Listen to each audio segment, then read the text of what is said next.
Muy buenas tardes, mi nombre es Edwin Morales, como comentaron, trabajo con hace varios años, 25 años de experiencia en el sector y muchos de ellos en la parte de enseñanza de vehículos diésel, tanto en livianos como pesados, para que tengamos un poquito del contexto.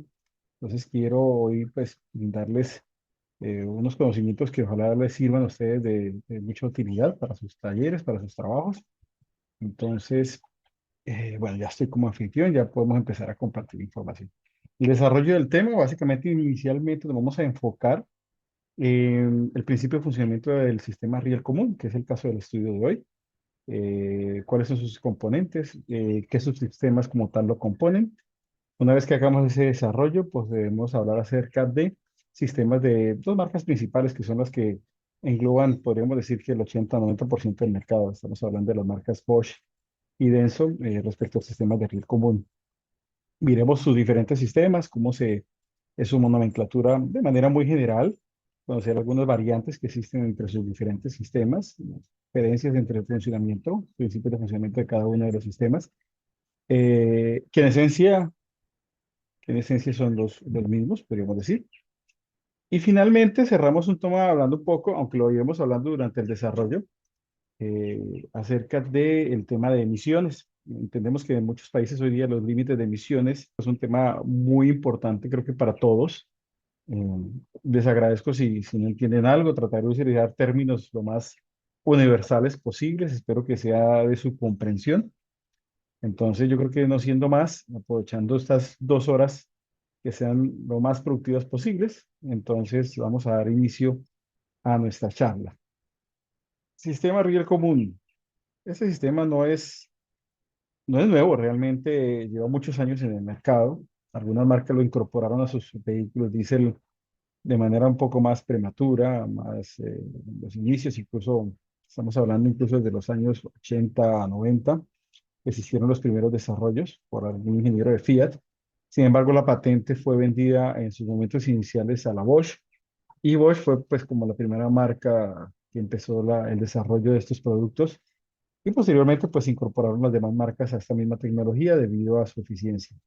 Vamos a hablar acerca de por qué el riel común, por qué razón incorporar riel común y dejar de utilizar otros sistemas que desde el punto de vista práctico y de funcionamiento eran eficientes.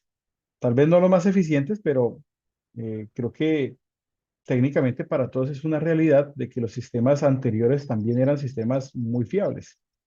Incluso desde que veníamos de trabajar con sistemas 100% mecánicos, en donde teníamos sistemas como el PT Cummins, teníamos sistemas mecánicos con bombas lineales y bombas rotativas. Y eran sistemas que funcionaban bien en general. Luego existieron algunas evoluciones, como las bombas, por ejemplo, BP, que tenían una asistencia electrónica para algunos ajustes en el funcionamiento de la inyección de combustible.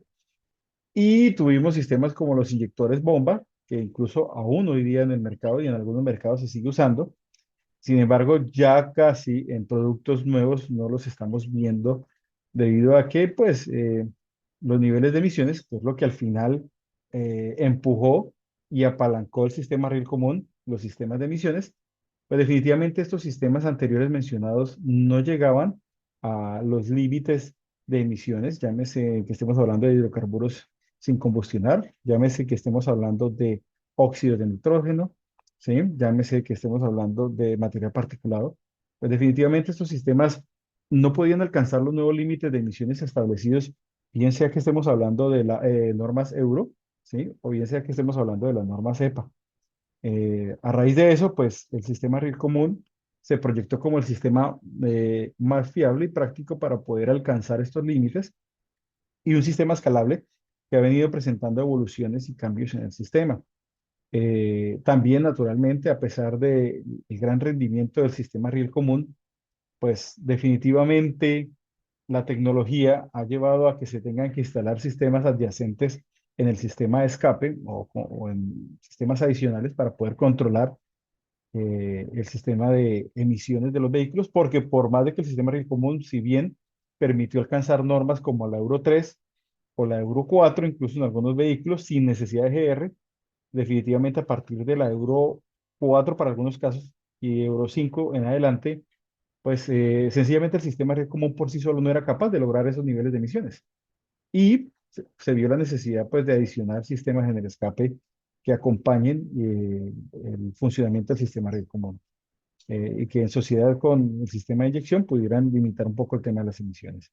Entonces, definitivamente, los sistemas anteriores eh, dejan de usarse a raíz de un tema de emisiones, realmente no por fiabilidad. De hecho, podríamos decir que en un principio el sistema riel común tenía ciertas debilidades, había mucho desconocimiento en el mercado respecto a este sistema de inyección y eso conllevó a que definitivamente, pues, algunas personas dirían que el riel común no era un sistema fiable. En un principio se debiría a la dificultad de no tener eh, after sales, que llaman, ¿sí? Básicamente la reparación de componentes. En un principio no había, no se liberaban los repuestos, solamente a veces estaba amarrado por el fabricante, no habían técnicas de reparación todavía conocidas en el mercado, los laboratorios no tenían los conocimientos en un principio, pero pues con el pasar de los años, hoy día es un sistema que cualquier laboratorio hoy día está en capacidad y existen, pues, una vez que han pasado las patentes, pues componentes aftermarket en mercado para poder hacer la intervención de ellos. Pero el sistema Red Común hoy por hoy nos acompaña gracias directamente a temas de emisiones, rendimiento también del motor, lógicamente que incursionar con el sistema Red Común contribuye también a la eficiencia energética del motor. Entonces, vamos a empezar a analizar con medio de esta presentación un poco, pues, como las diferencias de lo que estamos mencionando de manera global. Uno es el tema de lo que eran los sistemas de bomba convencional. Recordemos que los sistemas de inyección anteriores, la presión, voy a usar el punto láser, la presión del sistema estaba 100% relacionada con la velocidad de rotación de la bomba, es decir, del motor. Entonces, teníamos presiones relativamente bajas, mientras las RPM de motor fueran bajas. ¿Esto qué causaba? Pues que el nivel de pulverización de los inyectores fuera tan bajo que por ende pues no fuera tan perfectamente quemado el combustible. Y esa era la razón número uno, por ejemplo, del tema de las partículas. Si ustedes recuerdan los motores anteriores, cuando se aceleraba, los motores diésel de bombas lineales, de bombas rotativas, que no tenían incluso ningún control electrónico, e incluso cuando ya existieron algunas con control electrónico, sobre todo en el avance, aún así, siempre se veía una gran cantidad de humo emitida por estos motores. Y era porque dependía exclusivamente de la velocidad de rotación del motor, la presión del sistema de inyección. Entonces, la pulverización no era tan efectiva. Y por ende, la partícula o la gota que emite el inyector por la boquilla era muy grande y al ser muy grande no lograba ser pues, descompuesta en el proceso químico de la combustión y por ende, pues básicamente se llegaba a la conclusión pues, de que el sistema dependía exclusivamente de las revoluciones. ¿Qué cambió el rey común? Cambió el hecho de la independencia de la presión a las revoluciones. Es decir, podemos tener presiones muy altas incluso desde marcha mínima o ralentí, de pronto como para que sea un poquito más comprensible. Es decir, que la presión del sistema no depende de las revoluciones, sino realmente de una gestión de control electrónico de parte del sistema de inyección del vehículo. Entonces esto, el tema del aumento de las presiones, como consecuencia trae la caída del material particulado. Aún así, aún así, sabemos que este material particulado, por más de que se han aumentado las presiones, sigue existiendo, sigue estando presente en menor proporción, pero sigue estando ahí. Sí, se ha disminuido significativamente, pero es inevitable tener partículas. De esto hablaremos un poco más adelante cuando estemos hablando del tema de emisiones, en donde pues les expondré, tal vez utilizando esta misma ilustración, pues cuál es la consecuencia del material particulado y detalles más profundos acerca de cómo se controla hoy día el material particulado. El cálculo de la inyección, antes al existir un componente mecánico dependiente para que la inyección funcionara y un perfil, por ejemplo, de una leva de una leva o de un uso, pues básicamente los controles podrían ser muy básicos en tema de avance, pero la cantidad también era con control mecánico. Entonces, hoy día la arquitectura electrónica o los mapas electrónicos pues tienen básicamente un control total sobre el sistema de inyección. Es un mapa mucho más complejo, mucho más completo, que nos permite pues controlar las diferentes condiciones de trabajo del motor en función de la temperatura de funcionamiento, la carga del motor, la presión del sistema de inyección también va ligada a esto y el tiempo de apertura de los inyectores ya no depende exclusivamente de un componente mecánico, sino que ahí es 100% con control electrónico. Otra de las novedades que permitió el sistema de inyección al incorporar el sistema riel común es que la cantidad de ciclos de inyección por etapa de combustión, no sé si es claro, puede aumentar. Antes, con los inyectores, por ejemplo, bombas lineales, bombas rotativas, tú no tenías más que un ciclo de inyección, es decir, un solo impulso de inyección durante cada carrera ascendente del pistón y luego, por ende, pues en compresión venía la carrera de expansión de gases o la carrera de fuerza. Pues en ese orden de ideas, con el sistema RIL común se pudieron incorporar inyecciones previas, inyecciones piloto e inyecciones secundarias o post-inyecciones. Aquí, por ejemplo, a manera ilustrativa muestra que podríamos tener hasta 5 impulsos de inyección o 5 inyecciones como tal por ciclo de combustión, que eso en sistemas mecánicos pues será impensable. Con esto, de los beneficios importantes era una disminución del ruido porque se hacía un precalentamiento de la cámara, una preparación de la cámara, una elevación de temperatura progresiva de la combustión también que ayudaba como tal a disminuir las emisiones. Luego venía la inyección principal y tendríamos postinyecciones para poder completar la quema. Y existe la posibilidad de postinyección para, eh, en este caso, pues enviar combustible sin quemar al escape para el sistema de postratamiento de gases de escape, es decir, los sistemas de control de emisiones. Entonces, aquí básicamente vemos reunido pues las tres grandes particularidades o beneficios que tenemos hoy por hoy en el sistema riel común y es la razón por la cual es el sistema que sostienen hoy día todos los vehículos diésel del mercado modernos. No hay absolutamente ningún motor que hoy por hoy no equipe un sistema de riel común. Eh, y naturalmente los fabricantes ya no utilizan ya no hay desarrollo sobre los demás sistemas. De hecho, incluso sobre los diésel, es muy pocas las marcas que están haciendo desarrollos. Se están enfocando más que todo en el crecimiento de los vehículos industriales. En vehículos ligeros, la tendencia es a sostener las tecnologías actuales. Han aumentado un poco las presiones. Sí, han existido ciertos avances, ciertos componentes adicionales que se han ido agregando y controles electrónicos, pero en general, las marcas hoy día están enfocadas mucho más en la electrificación, en la hibridación y ya el motor diésel se está empezando a ver de un lado, sobre todo en ligeros, seguirá existiendo naturalmente por unos años más. ¿Cuántos? Pues es difícil saber la incertidumbre. El mercado aún hay una aceptación muy grande todavía para los vehículos diésel y las tecnologías eléctricas todavía no se han masificado lo suficiente para poder pues reemplazar al 100%, ¿no? Y en vehículos pesados, pues mucho menos debido a las autonomías y las distancias. Todavía está mucho más eh, voy a usar un término colombiano, crudo, ¿sí? Le falta un poco más de madurez en vehículos, sobre todo en operaciones de larga distancia.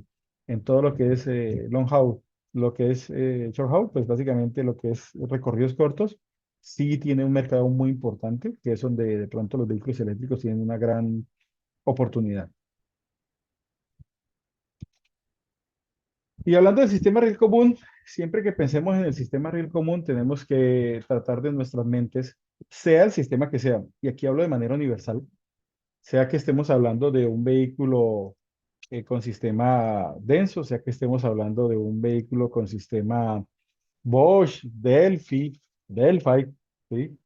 Eh, sea que estemos hablando de un sistema Siemens, sea que estemos hablando de la marca que quiera.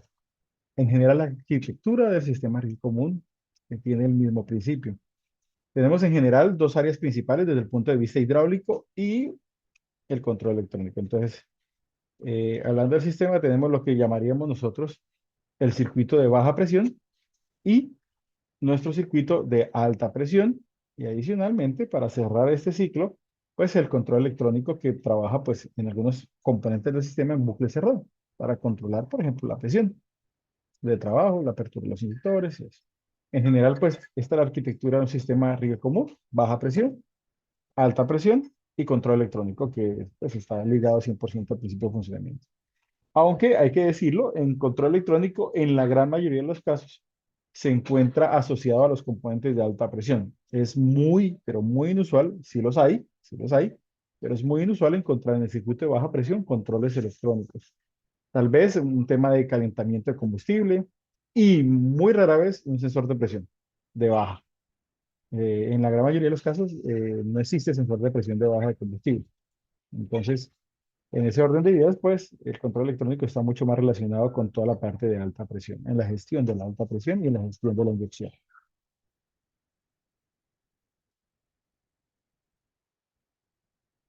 Ok, listo.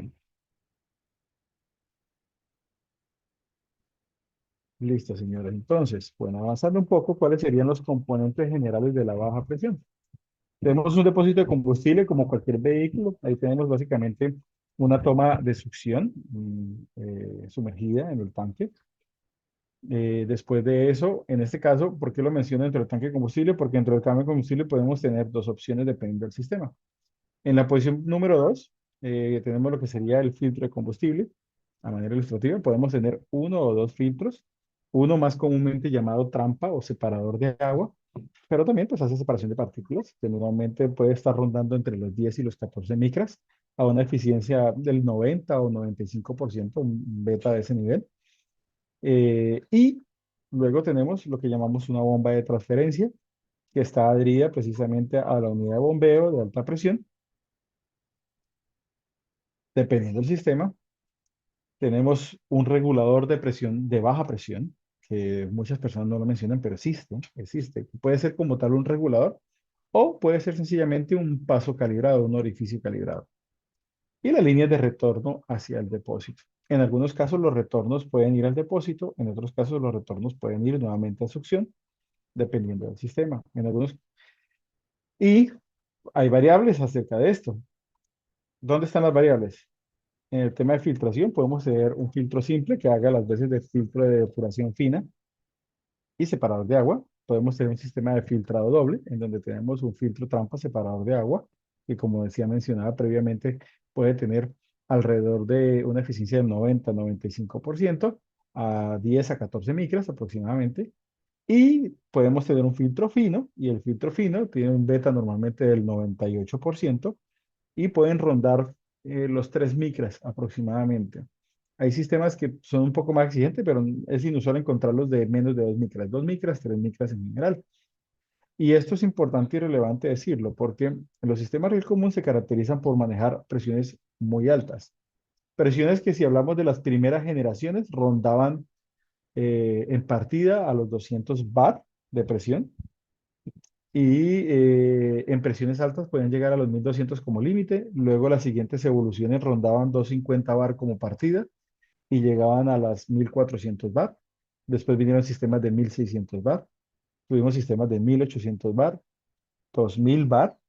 Y hoy por hoy los sistemas como límite máximo rondan entre los 2500 bar de presión o los 2700 bar de presión, dependiendo de la aplicación y dependiendo del sistema. Entonces, como pueden notar, las presiones muy altas implican que mecánicamente todos los componentes del sistema de inyección, sobre todo en el área de alta presión, son muy sensibles a las partículas, porque si yo quiero evitar fugas al interior de los componentes mecánicos, cuando son presiones tan elevadas, la precisión, micrométricamente hablando, entre los componentes de bombeo y entre el mismo inyector para evitar fugas son muy altas. Es decir, son más sensibles a partículas pequeñas. Entonces, es una de las razones eh, concretas por las cuales el filtro de combustible es sumamente importante.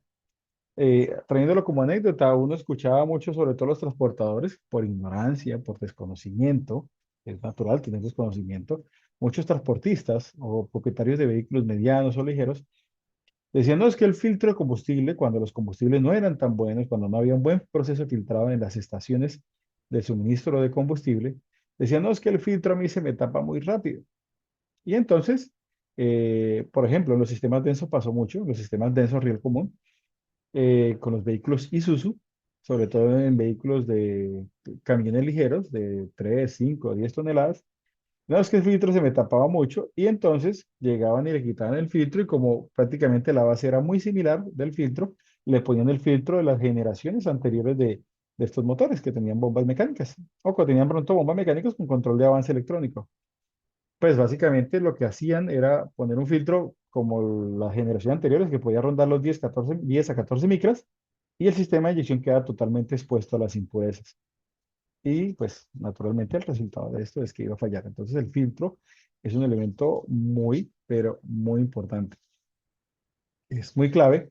No estoy con esto diciendo que tiene que siempre utilizarse el filtro original, pero que sepan que hay información técnica que el fabricante normalmente no lo da, el fabricante del vehículo, o del camión o de la máquina, pero que sí la podemos encontrar, por ejemplo, en el fabricante de los componentes del sistema de inyección, una asesoría con ellos, es Bosch, es Denso, y van a encontrar pues que ellos establecen unos requisitos mínimos para el sistema de filtrado, porque pues muchas veces el sistema de filtrado lo instala el ensamblador del vehículo y no ni siquiera el mismo fabricante, sino todos los filtros de los sistemas Bosch dirían que son marca Bosch y todos los de Denso Denso, pero Denso no fabrica filtros, ni Bosch fabrica filtros. Ellos los mandan a maquilar con unas características mínimas.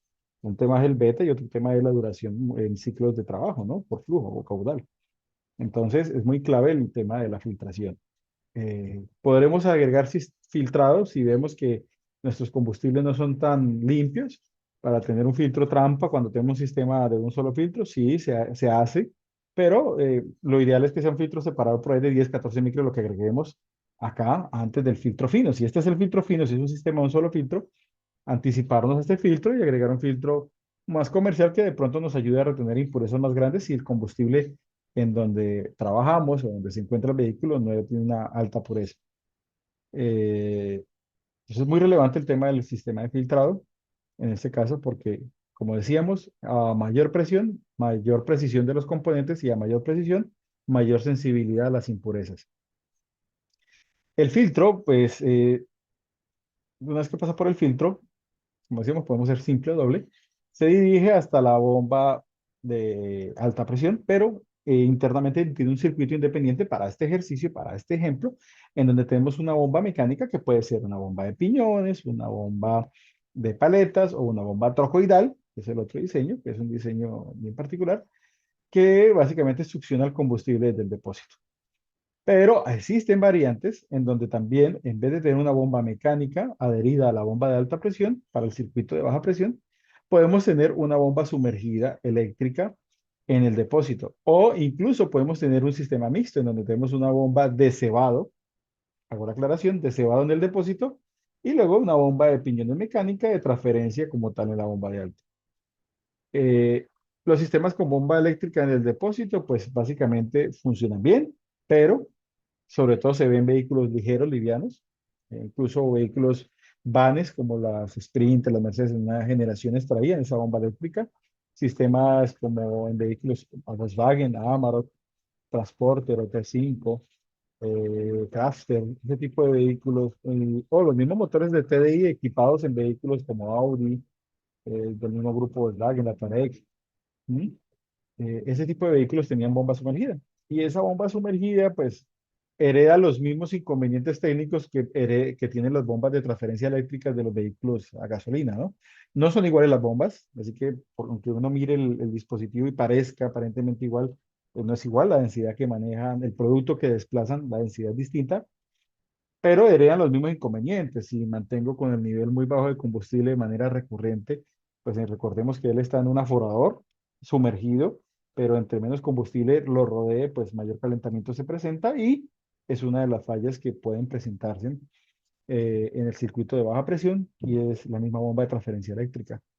Existen bombas también de transferencia eléctrica externas. En las primeras generaciones de Mercedes-Benz Sprinter existieron acá en el exterior, en la misma línea, debajo del chasis se encontraba, y las presiones de los sistemas han ido evolucionando. Cuando tenemos bomba eléctrica en el depósito, pues seamos conscientes de que todo lo que se encuentra en esta línea hasta la bomba de alta es una línea presurizada, y en las primeras generaciones la presión rondaba en 1.5 bar, pero las generaciones más actuales están más o menos en 4 bares de presión para que lo manejen. Las que son con presión, con bomba de transferencia acá eléctrica en el depósito.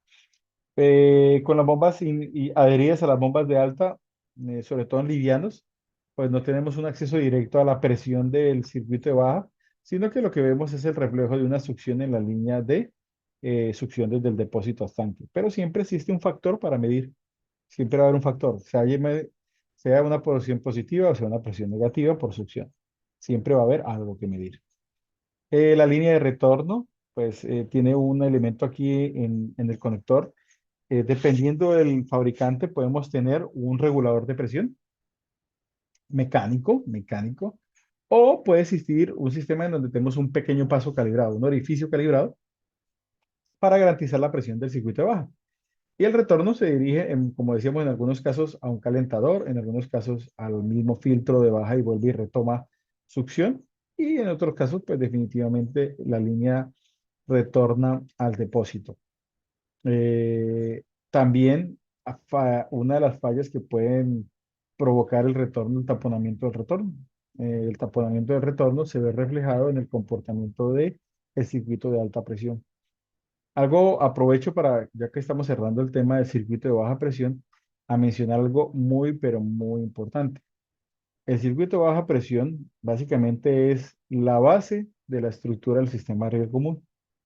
Es decir, todo lo que pase, todas las anomalías que se presenten en el circuito de baja presión, realmente se van a ver manifiestas en el circuito de alta presión. Como les mencioné previamente, el control electrónico normalmente no está en el circuito de baja presión. El control electrónico monitorea las presiones de alta presión y el circuito aquí en la parte superior, todo lo que es presión de funcionamiento y apertura de los inyectores. En ese orden de ideas, siempre que enfrentemos un proceso de diagnóstico de los sistemas riel común, la sugerencia es que si es una falla de tipo funcional, y cuando digo una falla de tipo funcional, deben enfocarse primero en el circuito de baja presión. Hay fallas con codificación que no necesitas empezar a mirar el circuito de baja presión, porque hay fallas que la computadora detecta como circuitos abiertos, cortocircuitos, pero cuando la computadora te dice presión más alta de lo normal, es una falla de funcional, de funcionamiento. O presión más baja de lo normal, ¿sí? Es una falla de funcionamiento. O cortocircuito en la línea del inyector, por ejemplo. Es una falla eléctrica. Entonces, la forma en que vas a enfocar el diagnóstico es distinta. Pero hay fallas en donde la computadora no sabe qué está pasando, solo ve un reflejo de algo, eh, que la presión está más arriba de lo que ella desea, o que la presión está por debajo, o que la regulación no es correcta, o que hay una fuga repentina del sistema. Y en ese orden de ideas, cuando son fallas funcionales, antes de ir a desarmar, bajar componentes, pues lo primero y lo más saludable, y mi consejo para todos, es demos inicio a nuestro proceso de diagnóstico verificando el circuito de baja presión, verificando en un proceso de diagnóstico, llámese para el sistema RIC común, llámese para el sistema que ustedes quieran, siempre uno tiene que tratar de ir de lo más elemental o sencillo a lo más complejo, ¿sí? Sin embargo, hoy día, y sobre todo lo veo en laboratorios, lo he visto en laboratorios, por la facilidad de tener el equipo, el banco, acostumbran de entrada a desarmar todo y bajarlo y llevarlo al banco. Son banco dependistas un poco a veces.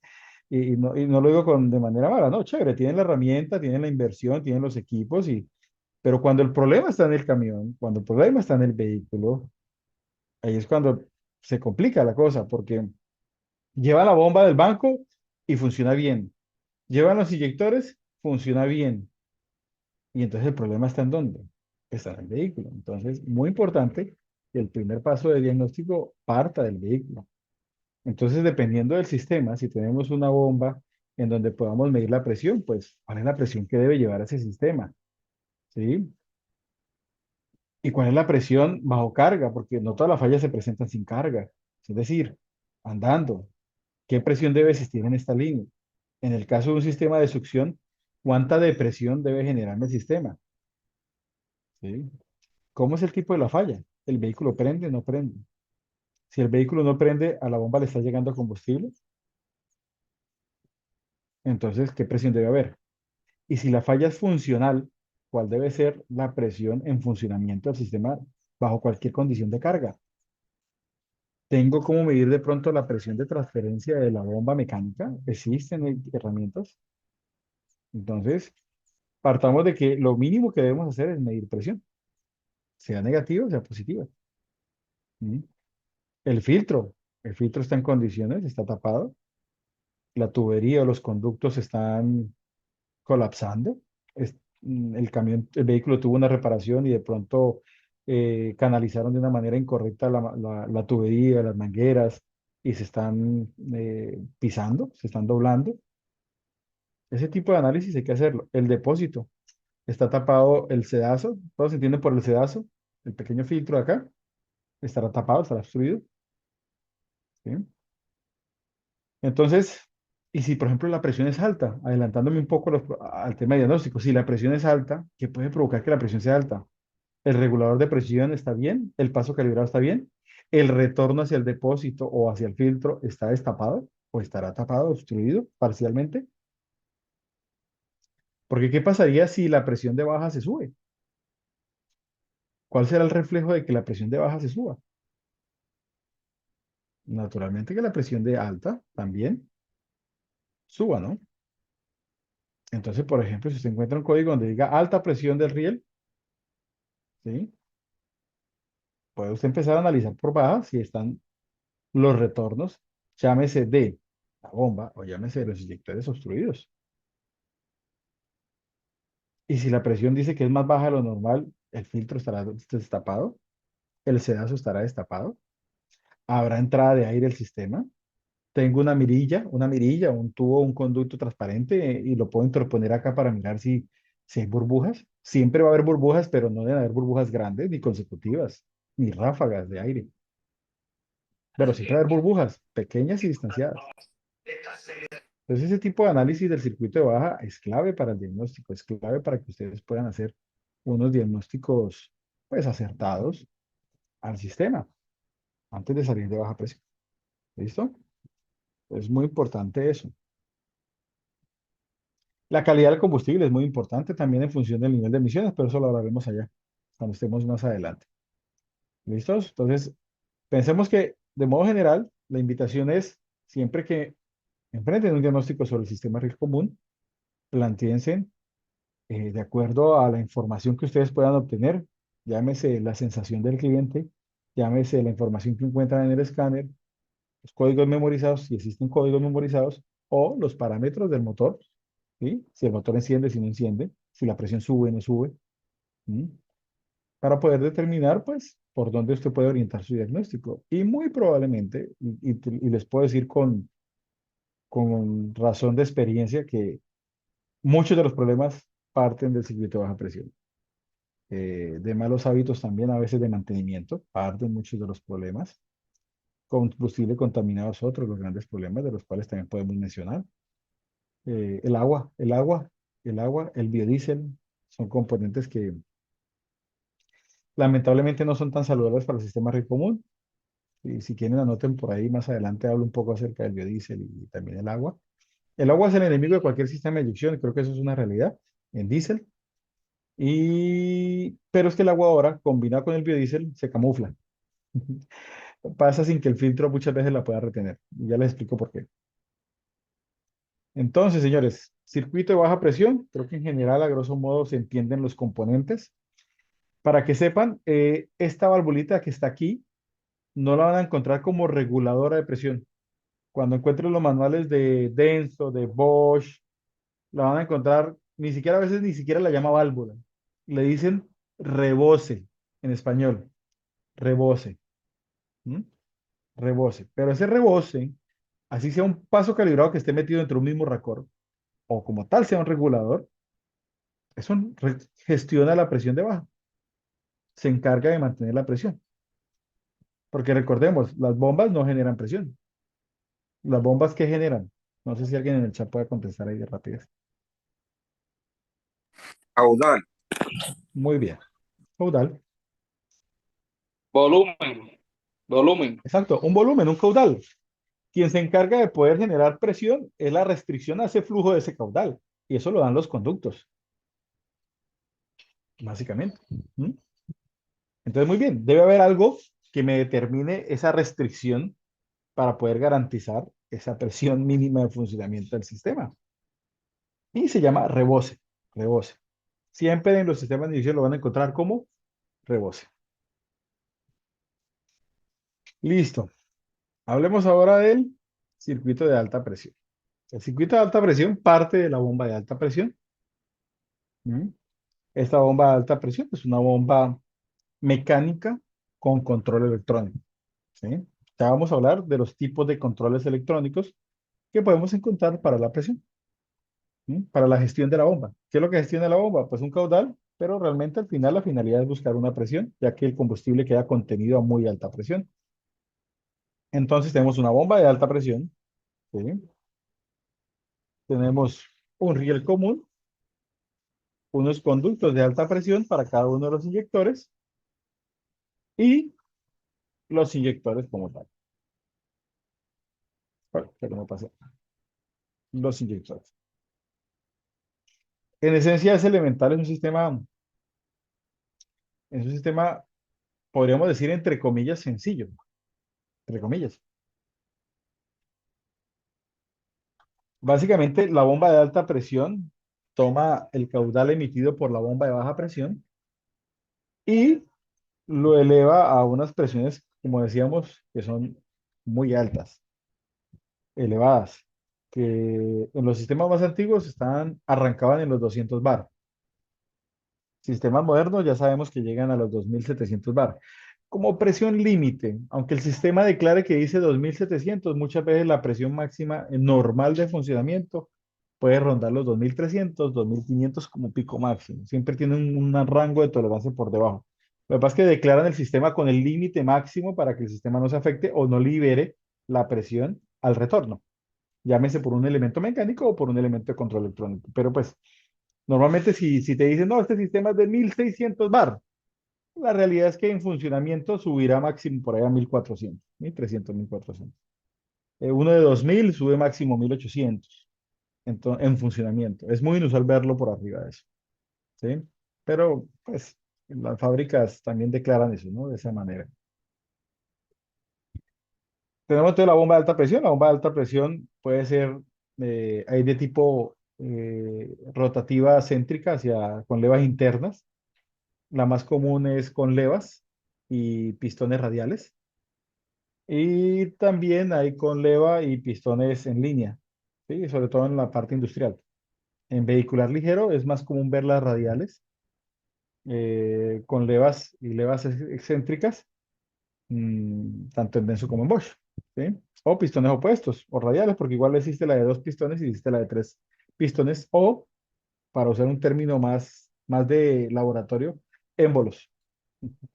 Émbolos. Luego tenemos la línea de alta presión que sale de la bomba alta. Después la vamos a detallar la bomba alta, cómo trabaja por dentro, los diferentes tipos de bombas, en lo que nos permite el tiempo, porque toca seguir avanzando. Y luego tenemos el riel común. En el riel común, pues básicamente es un acumulador de presión.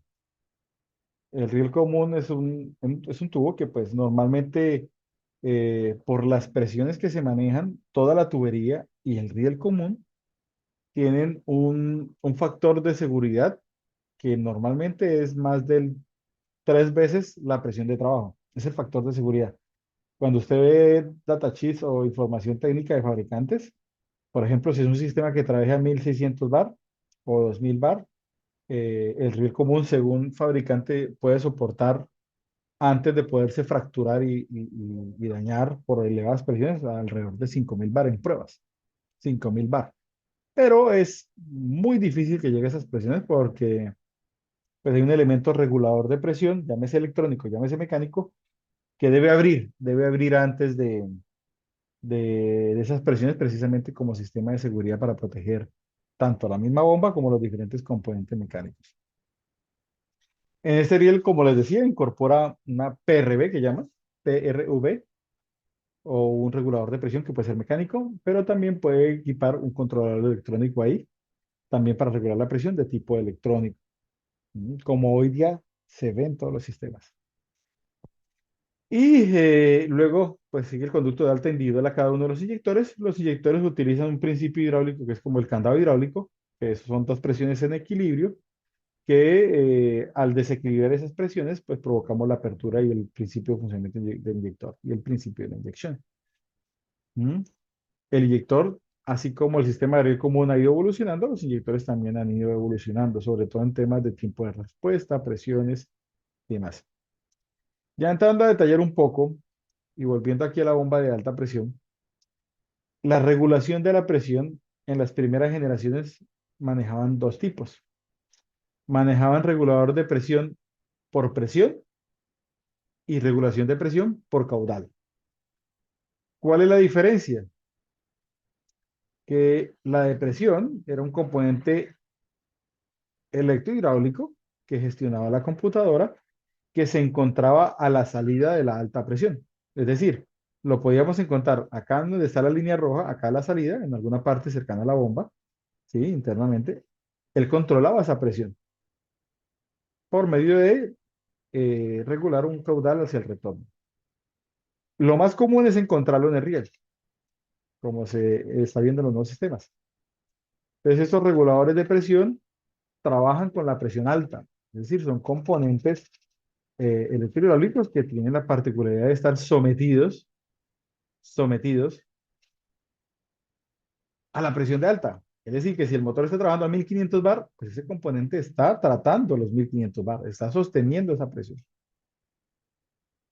Por ende, esos sistemas en un principio se utilizaron, sobre todo en Bosch, las primeras generaciones de CP1 tenían regulación de presión. ¿Eso qué hacía? Que la bomba, al no tener un regulador de caudal, siempre emitía la máxima presión hacia afuera. Es decir, el llenado de los émbolos buzos o de cada uno de esos pistones radiales de esa bomba CP1 se llenaban siempre al máximo. La carrera era máxima. Es decir, que el trabajo de esa bomba siempre estaba al 100%. ¿Quién aliviaba el trabajo de esa bomba? Pues haciendo una descarga al retorno de esta línea de alta presión. Lo hacían o bien en la misma bomba integrada o venía acá en el riel integrado. Esas primeras generaciones, esas válvulas eran en algunos casos normalmente cerrados por medio de un efecto de un muelle. Y ese muelle estaba calibrado para que garantizara 100 bar. Es decir, el muelle ayudaba a 100 bar. A partir de ahí, el control electrónico tenía que garantizar que pudiera subir de 200 bar para que autorizara la inyección. Esas primeras generaciones. Luego dijeron, venga, pero es que si ponemos a trabajar la bomba al 100%, pues el motor, ¿quién mueve la bomba? ¿Quién consume la energía de la bomba? ¿Quién mueve la bomba? ¿Quién me responde? El Al mismo borde del motor, motor. el mismo motor. Es decir, la bomba le resta potencia al motor. El mover estas bombas restaba mucha potencia y que trabajaba al 100%. Y aumentaban las RPM si esta bomba trabajaba al 100%. Siempre. Entonces la potencia que le restaba al motor era importante. Entonces dijeron, venga, no, yo creo que lo mejor es que regulemos el caudal que le entra a la bomba. Entonces, ¿qué hicieron? Colocaron un ZMB, le llaman, en Bosch, también lo encontramos como IMB, por ejemplo, en Siemens en Delphi, y SCB en Denso, pero básicamente el principio de todos estos componentes que estamos mencionando son reguladores electrónicos de caudal, pero no es como este que regula una presión fija, sino es un elemento electrónico que regula el caudal que viene del circuito de baja internamente dentro de la bomba y entra al circuito de alta. De esa manera se empezó a dosificar la cantidad de combustible que entraba a los émbolos buzos y ya era proporcional a la necesidad. Si necesito solo 500 bar y tantos mililitros son necesarios para lograr esa presión, pues él energizaba de tal manera la válvula de SCB o de control de caudal, de flujo, para que solo dejara pasar la cantidad que la bomba necesitaba. Entonces, ¿qué lograron con eso? Restarle trabajo a la bomba. De hecho, fue caso particular que se me olvidó mencionarlos. En las primeras bombas que tenían regulador solamente de presión, o sea, que la regulación iba a la salida, en algunos casos que eran de tres pistones, lo que hacían era que se desconectaba un pistón para que cuando iba el motor a altas RPMs, sencillamente trabajaran solo dos pistones en la parte de alta presión. Luego, como les digo, vino la regulación de caudal y con eso se disminuyó de alguna y se mejoró la eficiencia del motor porque se disminuyó de alguna manera la cantidad de potencia que resta la bomba al motor. Aún así, a altas cargas, igual es necesario pues, subir la presión y de alguna manera se compensaba. Pero se perdió un beneficio con este sistema. Y uno de los beneficios que se perdieron con este sistema era que estos sistemas sufrían más de cavitación. ¿Quién cree y por qué creen que sufrían de cavitación los sistemas con solo regulación de caudal? La temperatura. Por la temperatura. El combustible tendía a calentarse más. Y ese fenómeno no pasaba en funcionamiento. ¿Saben en qué momento pasaba? Porque mientras está en funcionamiento, el combustible circula, pero cuando se apaga, ya el combustible no circula y la temperatura era tan alta que se lograban provocar burbujas al interior del riel. Los rieles se cavitaban por dentro o incluso podía afectar la bomba. Es raro, pues inusual verlo porque a veces uno no lo logra percibir, pero si internamente por cavitación el área interno del riel cambia, ¿qué creen que pasa con la presión? Sube. Aumenta la presión. No, señor, disminuye. Si yo aumento el área, disminuye, porque recuerden que la presión es fuerza sobre área. Si yo aumento el área, puedo generar caídas o picos de caída de presión puntuales. Es decir, si se me carcome acá internamente, esto es un tubo por dentro, ¿no? Hueco, con un circuito.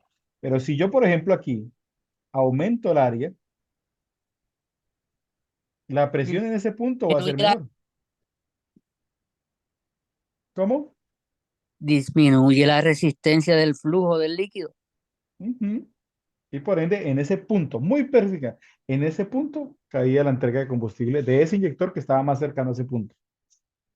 ¿Y eso lo provocaba qué? Que el combustible quedaba aquí contenido y se calentaba. Y aquí estaba el combustible de aquí para acá y de aquí para acá era un circuito totalmente independiente. Porque se interponía el regulador de caudal. Todo lo que quedaba en la línea de alta presión, allá quedaba cuando se apagaba el motor. Entonces ellos dijeron, venga, ¿y ahora cómo nos quitamos ese problema? Denso, bueno, y había otro fenómeno también, que cuando, por ejemplo, el conductor soltaba súbitamente el acelerador, toda la presión quedaba contenida acá. ¿Qué pasa si toda la presión queda contenida acá y uno suelta el acelerador? Usted presiona el acelerador a fondo. El motor dijo carga máxima. Subamos la presión a 1500 bar. La sube. Y de repente el conductor suelta el acelerador y frena.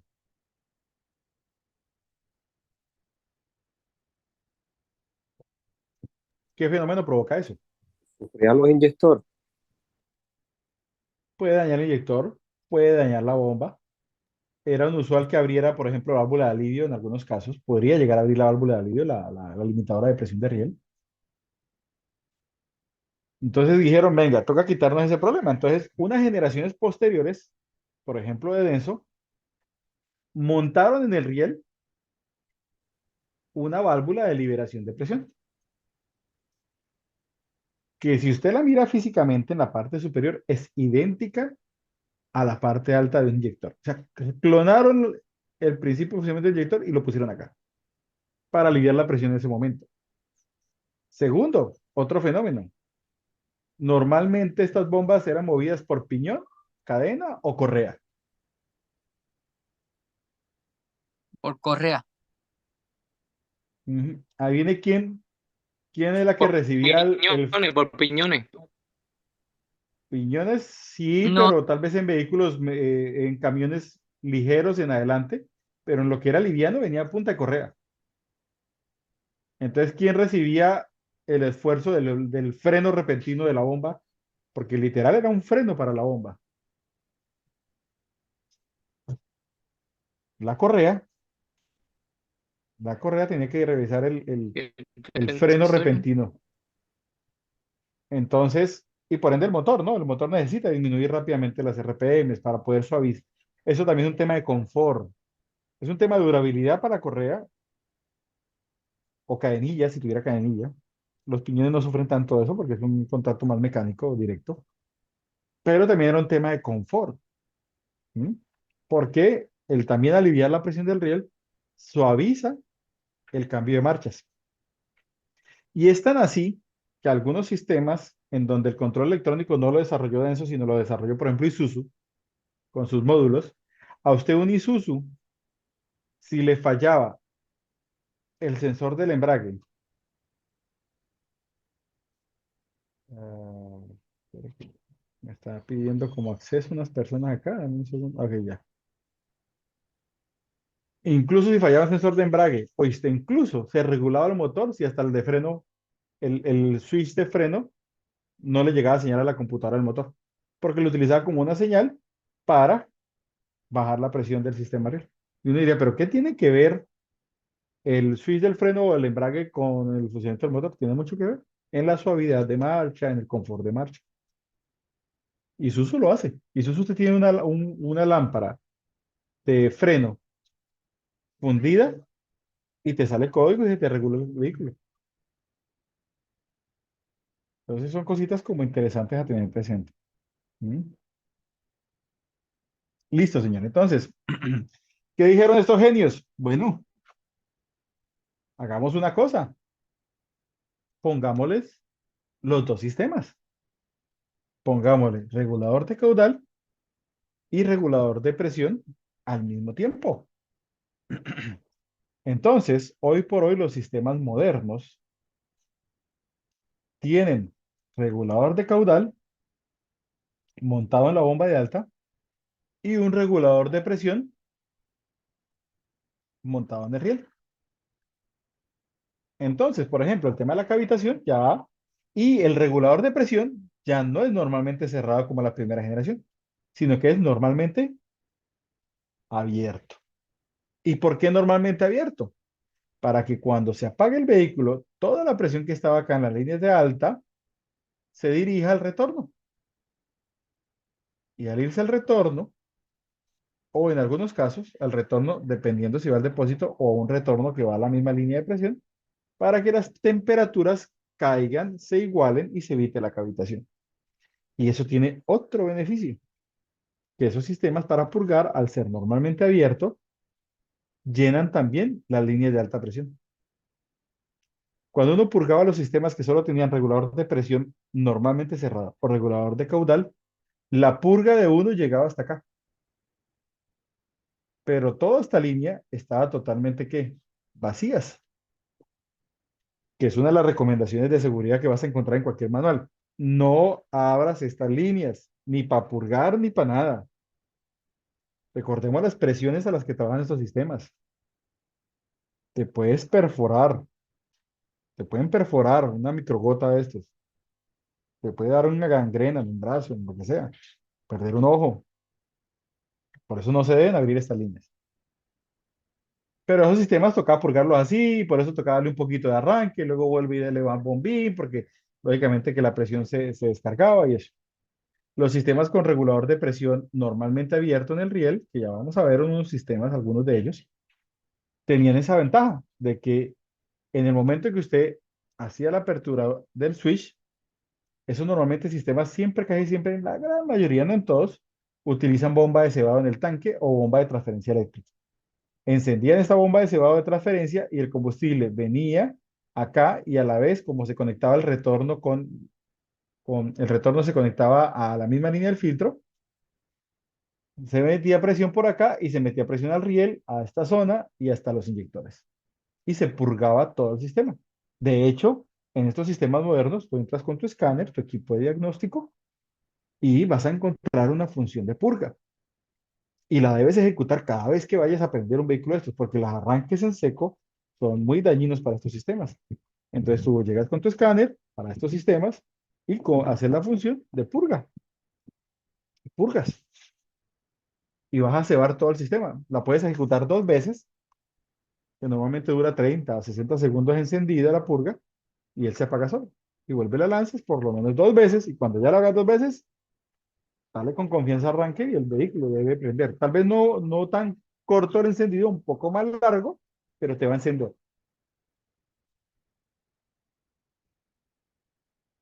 Entonces ahí vemos pues, algunos de los cambios generacionales que han existido. Respecto al inyector, pues los inyectores han tenido diferentes evoluciones. Han evolucionado en el tema de la presión. Así como las primeras bombas no subían de 1200, 1300 bar, y que luego fueron a 1600, 1800, 2000, 2500, 2700, de la misma manera los inyectores han ido evolucionando en cuanto a la capacidad de soportar presión. Y las últimas evoluciones están más asociadas al tipo de tecnología de control electrónico que se usan. Por ejemplo, tenemos los tradicionales inyectores con bobinas, pero tenemos también los inyectores piezoeléctricos que utilizan el principio de el piezo eléctrico, que es el inverso del piezo resistivo, ¿sí? Y otros son inyectores bomba, que tienen una etapa de amplificación interna, que también creo que lo vamos a alcanzar a ver en esta charla más adelante. Entonces, sigamos avanzando un poco. Permítame un momento. Bueno, ya hablemos del control electrónico. Del control electrónico. De esto no hay mucho que analizar, pero pues en general hay solo casos particulares en algunas marcas que las diferencian, ¿sí? Como todo sistema de control, el control electrónico tenemos entradas y salidas, ¿sí? Las entradas particulares del sistema riel común son el sensor de alta presión, los sensores de posición, fase, para determinar la carga del motor, acelerador, todo, pues naturalmente igual que cualquier vehículo, los sensores de masa, de aire o de presión de aire, naturalmente. ¿Sí? En pocos casos particulares, el sensor de presión de baja, por eso yo les decía que la gran mayoría de los vehículos riel común no monitorean la baja presión, pero existen sistemas que sí lo hacen. Muy pocos, pero lo hacen. Sistema de control de presión de baja. Y tenemos pues la EQ, que básicamente gestiona o administra el sistema de inyección y el de emisiones. Y tenemos las salidas, que básicamente, pues en este caso es el control de el regulador de caudal de la bomba o el regulador de presión de la bomba o ambas y los inyectores. En algunos casos particulares, como en el caso de los sistemas denso, existe un sistema que se llama EDU, que son de siglas en inglés de Electric Drive Unit o unidad de mando electrónico, que básicamente eh, en los otros vehículos también existe, pero está integrada a la misma ECU del motor. Aquí lo que hicieron fue sacar la parte para controlar la potencia de los inyectores. Respecto al tema de la alimentación de los inyectores, podemos encontrar sistemas que trabajan con 12 voltios, 40 voltios, 80 voltios, 120 voltios, 140 voltios. Cada marca pues hace, hace sus mismas gestiones desde el punto de vista electrónico y de la misma manera pues van a cambiar los módulos. ¿Listo? Todo lo que son válvulas SCB, válvulas de caudal, válvulas reguladoras de presión, normalmente son administradas por señales de ancho de pulso modulado, más comúnmente conocidas como PWM, ¿sí? Los inyectores también tienen un sistema de modulación de presión muy particular, ya vamos a ver cómo es la señal del inyector. Y en ese orden de ideas, pues eso implica que si queremos hacer un diagnóstico muy acertado, muy certero, pues lo más recomendable es que tengamos pues, herramientas que nos permitan realizar ese tipo de pruebas. En general, la arquitectura electrónica del motor pues es muy universal. Lo clave es entender pues cuál es la arquitectura del sistema, qué componentes están en el sistema y por ende pues uno va a encontrar las pequeñas variables, ¿no? Si son reguladores de caudal, las frecuencias de trabajo, los anchos de pulso, las frecuencias de trabajo de estos sistemas pueden rondar los 250 Hz aproximadamente, ¿sí? Si estamos hablando de reguladores de presión, ya hablamos de 1000 Hz de trabajo de ese componente, de la gestión de ese componente. Podemos encontrar, como dijimos, sistemas con válvulas normalmente cerradas, tanto en las de caudal como en las de presión, o normalmente abiertas. Y en el tema de los inyectores, pues ahí sí hay un abanico de opciones y las señales cambian, la interpretación cambia. Existen sistemas, como decíamos, de 12 o 24 voltios si es un vehículo industrial, de 40 voltios, de 80 voltios, 120, 140, y no es lo mismo un inyector de bobina a un inyector de piezoeléctrico, ¿no? Y en los inyectores tenemos la última evolución que hizo Bosch en los inyectores industriales, que son inyectores que llaman doble bobina, que trae cuatro terminales, pero realmente es un inyector bomba. Tiene una etapa amplificadora de presión y tiene, pues, el tradicional inyector de control electrónico. Lo vamos a ver.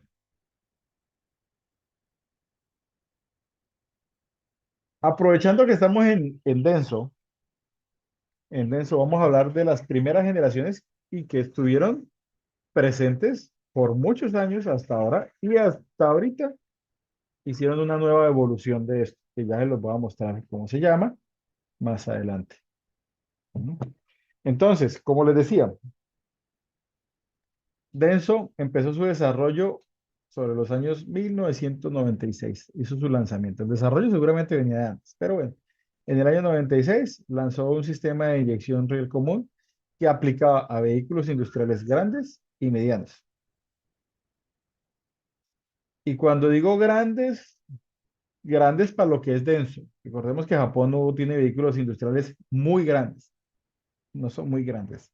Es atípico, porque el mercado local, su mercado doméstico, no demanda vehículos industriales muy grandes, pero aún así, esta bomba cumplía.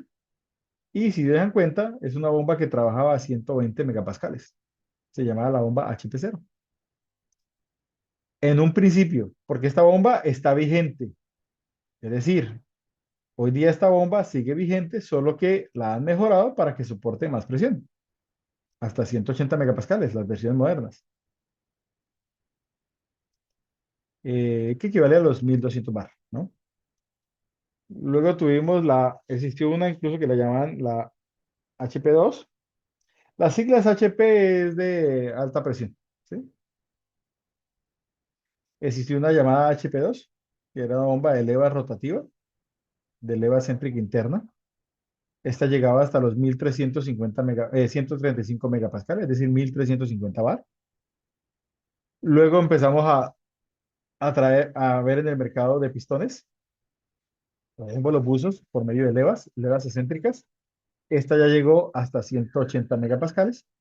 Esta era de solo dos émbolos buzos opuestos.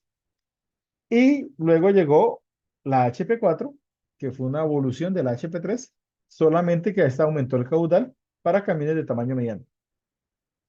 ¿Cuál es la diferencia entre esta y esta? Esta era de dos pistones opuestos y esta era de tres pistones radiales en 120 grados. Pero es exactamente igual en su construcción o diseño, solo que pues tiene un pistón más, ¿sí? Y la disposición del pistón pues está a 120 grados, el uno del otro. Y ya más adelante les voy a hablar de la otra. Porque el otro, lo particular del nuevo sistema no es tanto la bomba, sí, la bomba sube la presión, pero es más el inyector. En tema de inyectores, a la par de la bomba, pues iba siendo diseñado también el respectivo inyector para esas generaciones. Entonces estuvo el X1, que trabajaba equivalente a los mismos primeros sistemas, a 120 megapascales, 1200 bar, luego 1350 bar y luego 1800 bar, es decir, 180 megapascales. Hoy día hablamos de 2000 bar en el nuevo sistema. Ese es el sistema que denso. Realmente llega a 2000 bar, pero la presión límite con la que vendieron cuando hicieron el lanzamiento comercial hablan de 2500 bar, pero la realidad es que trabaja hasta 2000 bar, que es la tercera generación, que es el que reemplazaron estos inyectores. Ahora, el inyector, estos inyectores G2, X2, X1, las generaciones, son los mismos en un inyector motor grande o pequeño. Cambia el caudal que pueden entregar, la cantidad de milímetros cúbicos que pueden entregar por pulso de inyección. Cambias el tamaño del editor, pero el diseño interno de todos son iguales para esta generación y para esta generación. Cambia el tamaño del inyector para manejar diferentes entregas y caudales y diferentes potencias de motores. Entonces, por ejemplo, estará la combinación de un sistema de, pues, diríamos, de primera generación de eso para la parte industrial, una bomba de alta presión. Esta bomba tenía calado, no sé si entienden el término calado, que es tiempo. Tenía el sensor de fase, o el que reemplazaría en este caso el CMP, lo tenía montado en la misma bomba de alta presión, por ende esta bomba lleva posición. El riel tenía el limitador de presión mecánico, tenía el sensor de presión y tenía unos limitadores de caudal a la salida del riel, que de hecho cuando se tapaban fallaba la inyección. Usted rotaba el inyector de posición y la falla no se quitaba del mismo puesto o de la misma posición. Y era porque a veces estos elementos fallaban. Y aquí tenemos un poco una vista general del inyector, la bobina, la parte superior y la estructura del inyector. Esa era la primera generación. No voy a entrar en detalles, bueno, un poquito aquí de la bomba. Esta es la estructura de la bomba. Tenía reguladores de caudal, pero se llamaban PCBs. Y no era de caudal realmente era un regulador de presión montado en cada uno de los émbolos buzos. Este era el elemento. Y aquí teníamos pues un regulador de caudal. Aquí tenemos una bomba de transferencia mecánica. Y dependiendo del tamaño del motor, para motores de 4, 6 y 8 cilindros, de la misma manera tenía la cantidad de levas, el eje de accionamiento. ¿Sí? Y aquí también estaba el sensor de posición. La bomba de transferencia en todos los sistemas densos, aparte de esta que vamos a hablar, en todos los sistemas densos normalmente estaban equipados, o bien sea con una bomba de paletas, pero la más popular que yo he visto siempre ha sido la trocoidal, que es esta que está acá. Esta era la bomba más común para ver en denso, en todos los sistemas en general. Y este es el principio de funcionamiento del control electrónico, era un control por negativo también, y esto es más o menos una vista lateral de la bomba. Aquí estábamos las levas, aquí teníamos el émbolo, y aquí estaba la salida de alta presión, y aquí había una derivación a baja presión. Cuando este elemento era energizado, sellaba, cuando era desenergizado, pues permitía una pérdida de caudal al retorno, y con eso controlaba la presión. Por eso era muy importante saber la posición de la bomba de alta, no solamente para poder gestionar la apertura del inyector, sino también para gestionar la apertura de la PCB, que así le llamaban acá, PCB. Esa es una vista lateral. Tenemos los dos elementos y las dos válvulas, control electrónico, y aquí está la bomba de caudal. Y en este mismo a veces montaban el bombín de purga. Bueno, aquí no vamos a entrar en detalles del sensor. Aquí están como los ciclos de funcionamiento, la apertura, la carrera descendente, de admisión de combustible. Luego venía que la carrera ascendente.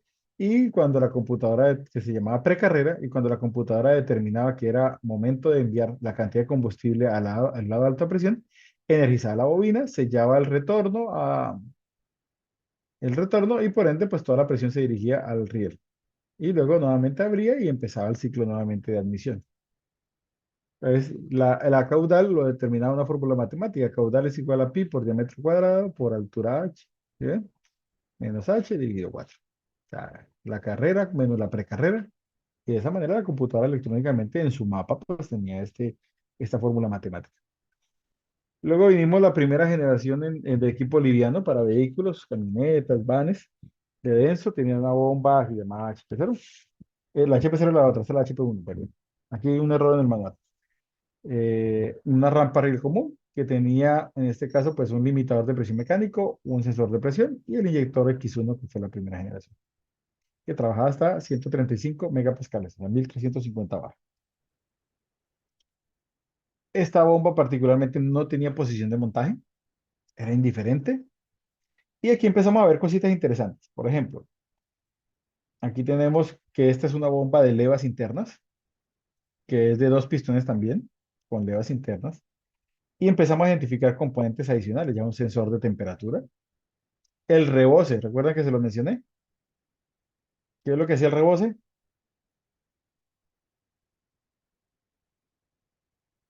¿Alguien recuerda qué es el rebose? Como retornar el combustible. Sí, pero garantiza algo. El rebose garantiza algo. Se lo mencioné, se lo dije, que hacía una función especial, que podía ser un paso calibrado o un regulador mecánico.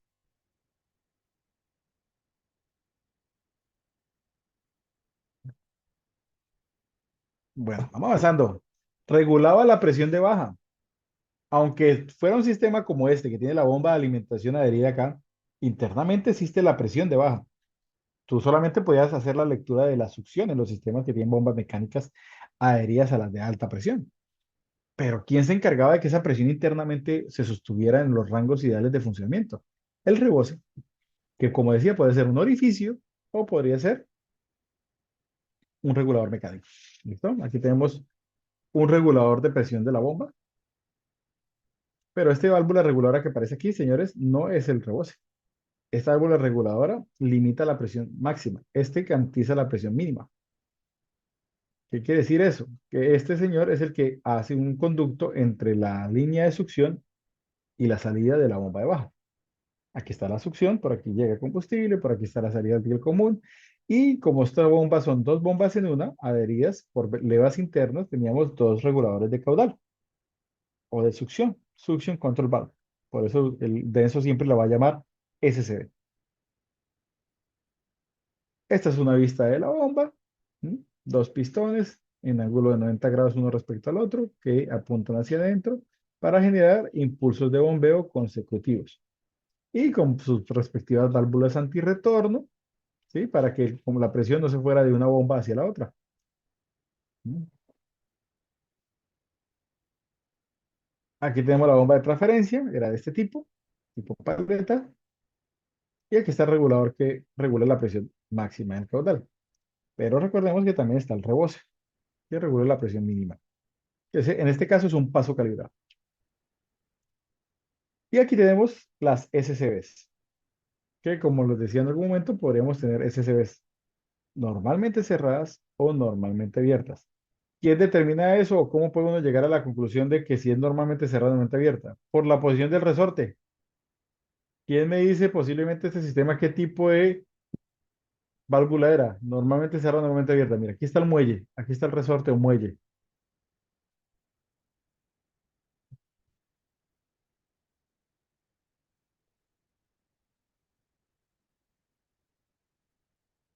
¿Cerrada o abierta?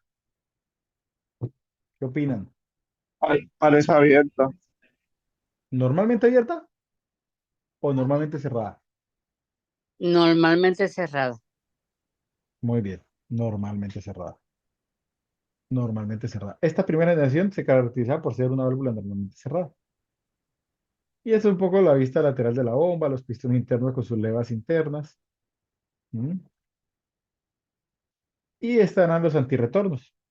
Como teníamos dos válvulas internas, pues estos elementos aquí, que eran el mismo puerto de conexión hacia el riel, hacia el tubo que va al riel, tenían unos antirretornos para que la presión no se viniera de aquí y se pasara para acá. ¿M? Y estas son los antirretornos internos para que no se pase la presión de un lado a otro. Esta es una vista global ¿qué? De la bomba. Del depósito de combustible, viene por acá. Internamente tiene un filtro Peter, un sedazo que muchas veces se tapa y provoca caídas de presión y fallas del sistema. Esto se puede retirar en muchas de estas bombas y sustituir. Hay un pequeño paso calibrado aquí para lubricar el área del eje, la entrada. Luego llegaba a la bomba de transferencia. De la bomba de transferencia se dirigía el combustible a la reguladora. Si esta reguladora supera la presión máxima, retorna el combustible hacia la entrada de la misma bomba de transferencia. El resto de combustible se dirige hacia las válvulas dosificadoras de caudal, que son del tipo normalmente cerradas. Entraba la una, entraba la otra. Después de ella se dirigía hasta a través de una válvula de retención. ¿Qué hacía esta válvula de retención? Pues evitar que el combustible se volviera a la SCB, es decir, a la entrada. Y entraba a cada uno de los émbolos, que son este de acá y este de acá. Y luego la presión, una vez que este hacía su carrera efectiva, que era como está acá, se enviaba la presión y se dirigía hacia el riel. Este evitaba que pues, la presión se viniera de un lado al otro. Y el resto del combustible que quedaba al interior se dirigía al depósito por el orificio de, mírenlo, aquí en este caso es un orificio. ¿Listo? Un poco en general cómo funcionaba esta. esta bomba. Aquí están las diferentes carreras de la bomba, bombeo, succión. Y naturalmente, pues lo que se buscaba, aunque no tenían calado, pues se buscaba que todos estos ciclos de impulso e inyección coincidieran con la apertura de los inyectores. Aquí está un principio de funcionamiento, succión y luego bombeo.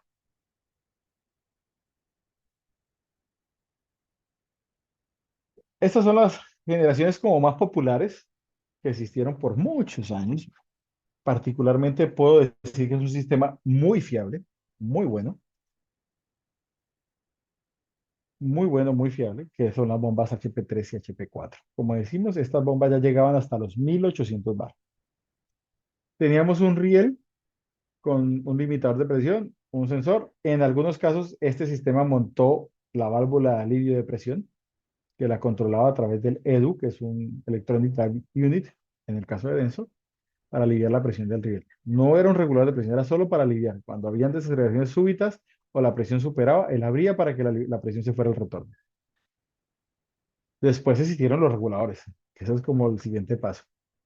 Esta es de dos pistones opuestos, esta es de tres pistones radiales y el inyector respectivo de esta generación. Es que tuvo evoluciones, pero no cambian mucho de uno al otro.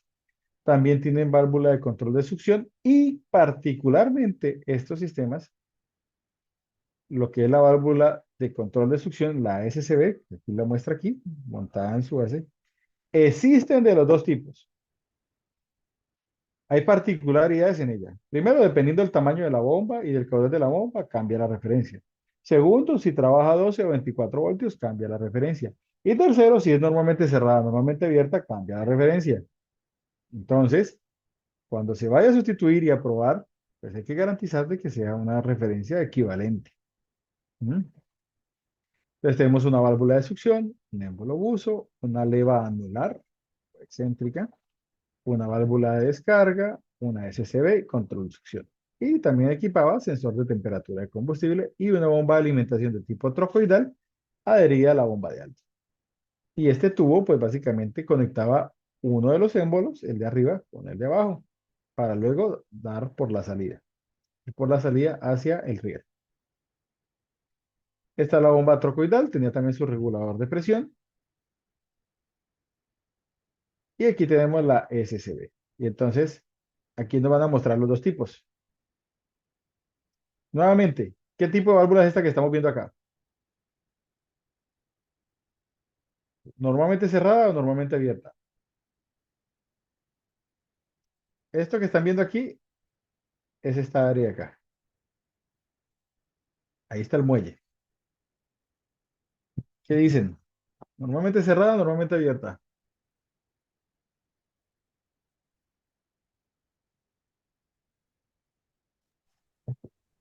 Abierta. Normalmente abierta, muy bien. La normalmente abierta se caracteriza porque cuando ustedes miran por este pequeño orificio que se ve en la punta de la válvula, van a ver esta forma de embudo con la punta delgada apuntando hacia la bomba de alta. Es una forma de físicamente mirarlas y saber si es normalmente abierta o normalmente cerrada. La normalmente abierta, esta forma que parece un embudito, la punta delgada apunta hacia la bomba. Y la normalmente abierta, que es esta que está acá, normalmente cerrada, perdón, que es esta que está por acá, se caracteriza, ¿por qué? Porque esa forma de embudo va a la inversa, apunta hacia la válvula, hacia la bobina de la válvula. Y aquí vemos otra vez un poquito lo de las señales PWM, ¿sí? Ancho de pulso modulado. Lo que se busca básicamente es controlar la corriente que pasa a través de la bobina para poder determinar un caudal y un funcionamiento. Entonces, normalmente la cantidad de corriente que funciona una válvula de estas no supera los 1.5 amperios. Es muy poco lo que utiliza esta válvula para funcionar. Normalmente, incluso algunos sistemas son por debajo de 1 amperio. Depende si es normalmente cerrada o normalmente abierta. ¿Mm? La normalmente cerrada, si la desconectas, va a mandar la bomba a la presión máxima. Entonces es normal que si tú la quieres probar, muchas personas lo que hacen es que la desconectan. No es tan técnico, pero puede darle un indicio si la bomba está elevando la presión. Y lo que pasa es que la normalmente abierta, al desconectarse, manda al máximo caudal, entonces el motor va, si enciende el motor, si no hay problema de la alta presión, va a encender y va a golpear muy fuerte, pra. Y se va a abrir, sépanlo, se va a abrir la válvula de alivio del riel. Y recuerden una cosa, las válvulas de alivio del riel no están para estar abriendo y cerrando de manera recurrente. Entonces, es como si se llaman válvulas tipo pop-up, que en el momento en que se abre es como si le estuviéramos restando una vida. Es como cuando uno tenía el videojuego que tenía usted 3 vidas. Si la abriste, le está restando una vida. Entonces, no es tan bueno hacerlo, pero algunos manuales, en algunos procedimientos, autoriza hacerlo. ¿Mm? Lo que usted no sabe es cuántas veces le han abierto. Entonces llega el momento en donde ya no sella, y al ya no sellar, pues le sumaste la falla que tenía antes y le sumaste que ahora te toca cambiar la limitadora de presión de riesgo.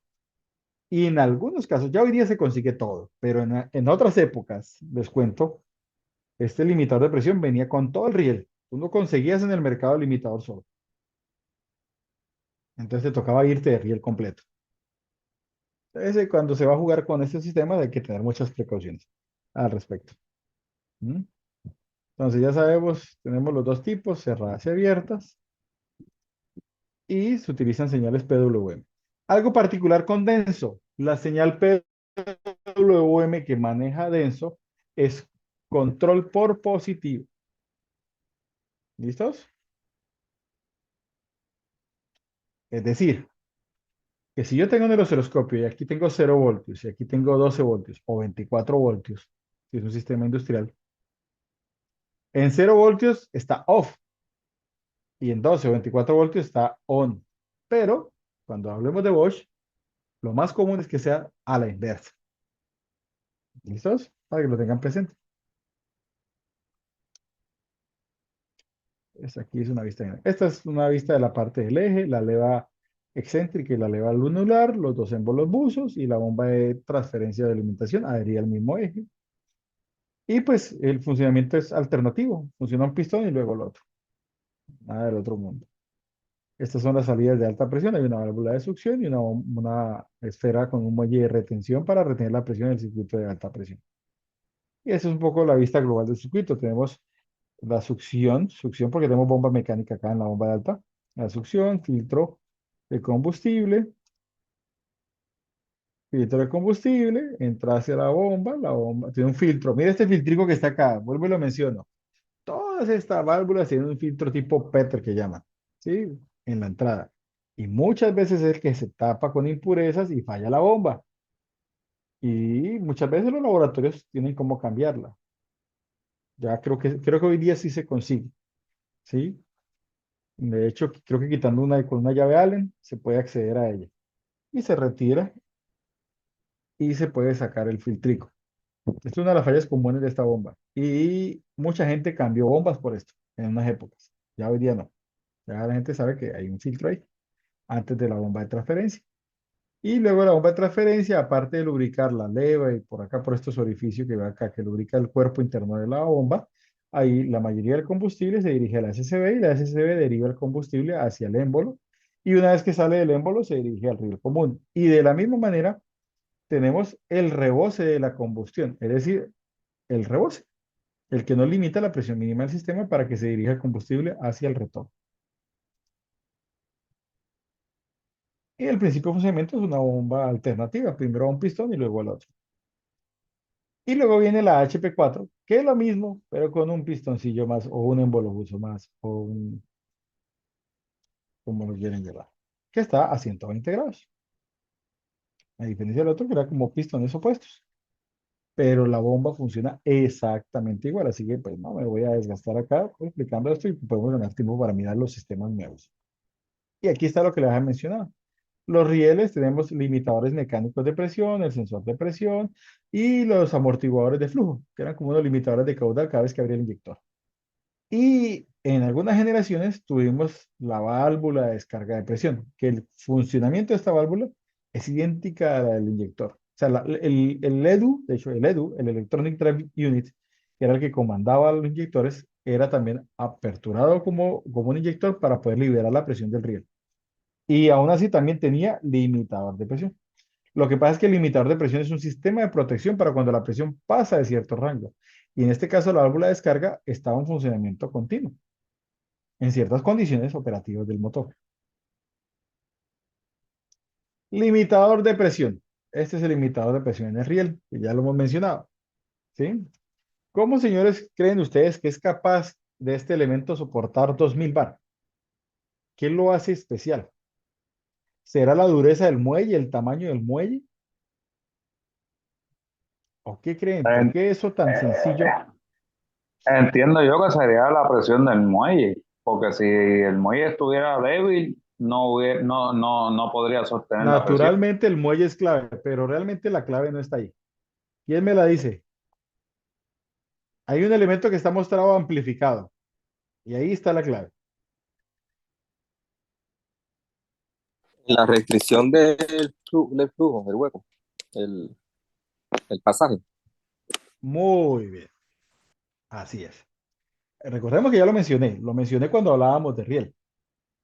La fuerza es igual a qué? La presión, perdón, es igual a qué? Fuerza sobre área. Si miran acá Resistencia. que hay un, exacto, si miran que acá hay un orificio bien pequeñito,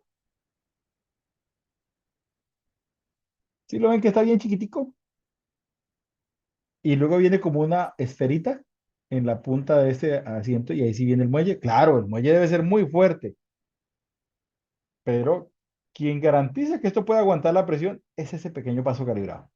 Si este pequeño paso calibrado no existiera y estuviera directo a todo el combustible y la presión que está acá, ¿ustedes creen que este muelle resistiría? No podría. Fuerza sobre área. Es ese pequeño paso calibrado garantiza. Y que él, como le decía, puede abrir, sí, pero llega el momento en que puede fugar y ya no sellar. No es ideal que él esté abriendo, pero está ahí y abre.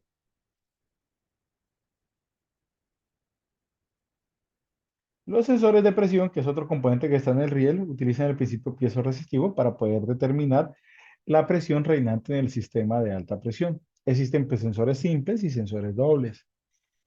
Los sensores normalmente las señales parten en muchos de los casos de 0,5 a 4,5 voltios, pero normalmente dependiendo del sistema puede que cuando encendamos el motor la presión mínima esté seteada a un valor que puede ser 1 voltio o puede ser 1,5 voltios dependiendo de la marca, ¿sí? Dependiendo de la generación. Entonces, y lógicamente que existen tablas que las pueden buscar en el mercado de pronto más, con más tiempo y van a ver, pues dependiendo de la generación del sistema, van a ver las curvas características en donde dice, mire, 200 bar equivale a 1 voltio y luego dice 300 bar equivale a tanto y así se pueden incluso tener los gráficos y usted tener valores de referencia para poder, si por ejemplo no tiene un escáner y el escáner no les hizo lectura de parámetros, pues entendiendo que esto tiene una masa, un positivo de 5 voltios y una señal y que la señal pues debe cambiar en el momento en que ustedes den arranque si la presión está presente en el sistema. Entonces yo pongo un multímetro y mido acá dependiendo del sistema, para que encienda el motor de llegar mínimo a 1 voltio, o hay sistemas de 1,5 voltios, ¿sí? Entonces usted mira con un vehículo, pues bueno, uno puede tener datas para poder compararse, ¿sí? Y si la presión no sube ese voltaje, porque cuando abre switch lo vas a encontrar normalmente en 0,5. Y en el momento del arranque tiene que subir al rango por donde enciende cuando está en mínima, que ronda en muchos sistemas de 1 voltio y otros sistemas 1,5 voltios. Y otros sistemas como los sensores dobles, mire que arranca uno en 0,28 y el otro en 0,376, 0 bar. Y luego tenemos 30 bar a los 0,266 y 0,376 en la segundo sensor, porque son sensores dobles. ¿Sí? Entonces, en esos sistemas dobles, pues es lo mismo, es dos sensores en uno. El principio es el mismo de funcionamiento. Entonces, estos elementos pues se encargan de informar a la computadora de la presión real del sistema.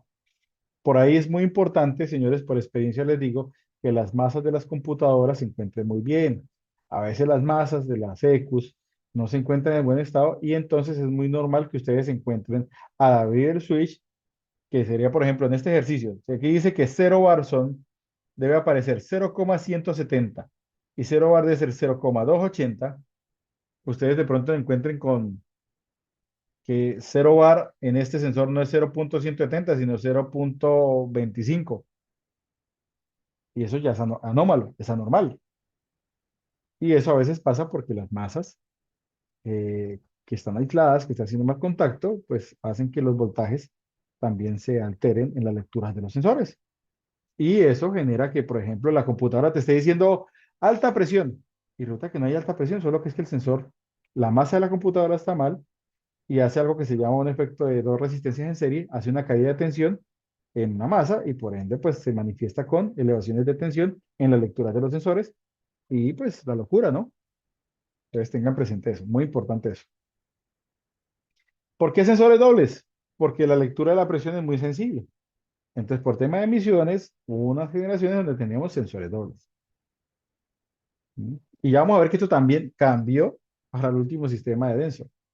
Bueno, estos son los amortiguadores, ¿sí? Que son las que tenían controlaban la salida de combustible hacia los inyectores. Esta es la válvula que les digo que se llama válvula de descarga de presión, que existió, que tiene el mismo principio de funcionamiento del inyector, por ende voy a pasar al inyector para hablar del inyector. El inyector, todo lo que hablamos acá, pues básicamente lo vamos a replicar hablando de las generaciones de Bosch, pero pues ya no vamos a entrar en tantos detalles porque el principio es el mismo. Tal vez vamos a mirar las variantes que pueden existir y ya, porque ya vamos en hora y media y nos queda poco tiempo. Entonces, el inyector utiliza un principio que se llama candado hidráulico. Básicamente tenemos dos recámaras, una cámara de control y la cámara de la boquilla. Estas dos presiones están sometidas a la misma presión del riel, pero si ustedes observan, existe un paso calibrado en la entrada y un paso calibrado hacia el retorno, porque por acá se va el combustible al retorno cuando la bobina se enciende. Y aquí tenemos un muelle. Al estar en presión, pues estos componentes se tienen que poner en equilibrio. Pero, como vemos, acá existe un muelle, acá en este vástago, ¿sí? O pistón de mando, existe un muelle solidario que empuja el aguja de la boquilla o la aguja de la tobera contra el asiento. Entonces aquí tenemos la misma presión acá que acá, pero aquí está, esta presión está ayudada por este muelle, que lo va a mantener contra el asiento. Entonces, ¿cómo hace el inyector para abrir? ¿Cómo hace la computadora para abrir? Pues básicamente lo que hace la computadora es provocar una caída de presión súbita en la cámara de control. Y resulta que este orificio aquí es más grande que este orificio con el que se llena. O si no, imagínense esto, si este paso calibrado no existiría acá, ¿qué pasa con la presión en el riel? Se podría que caer. De hecho, es lo que pasa cuando los inyectores fallan, particularmente. Permiten mucha fuga y la presión de riel cae. Pero, ¿qué se busca? Con este paso calibrado, este es más pequeño que este. Entonces, rápidamente fuga la presión de acá y la presión aquí es más alta que acá y por ende vence la resistencia del resorte y da inicio a la inyección. Entonces, lo que se busca es un desequilibrio aquí. ¿Cómo lo logra? Por excitación de la bobina. Él lo que hace es que por medio de una armadura eleva una válvula, que es la válvula TW que está acá, y libera la presión del riel hacia el retorno en la cámara de control.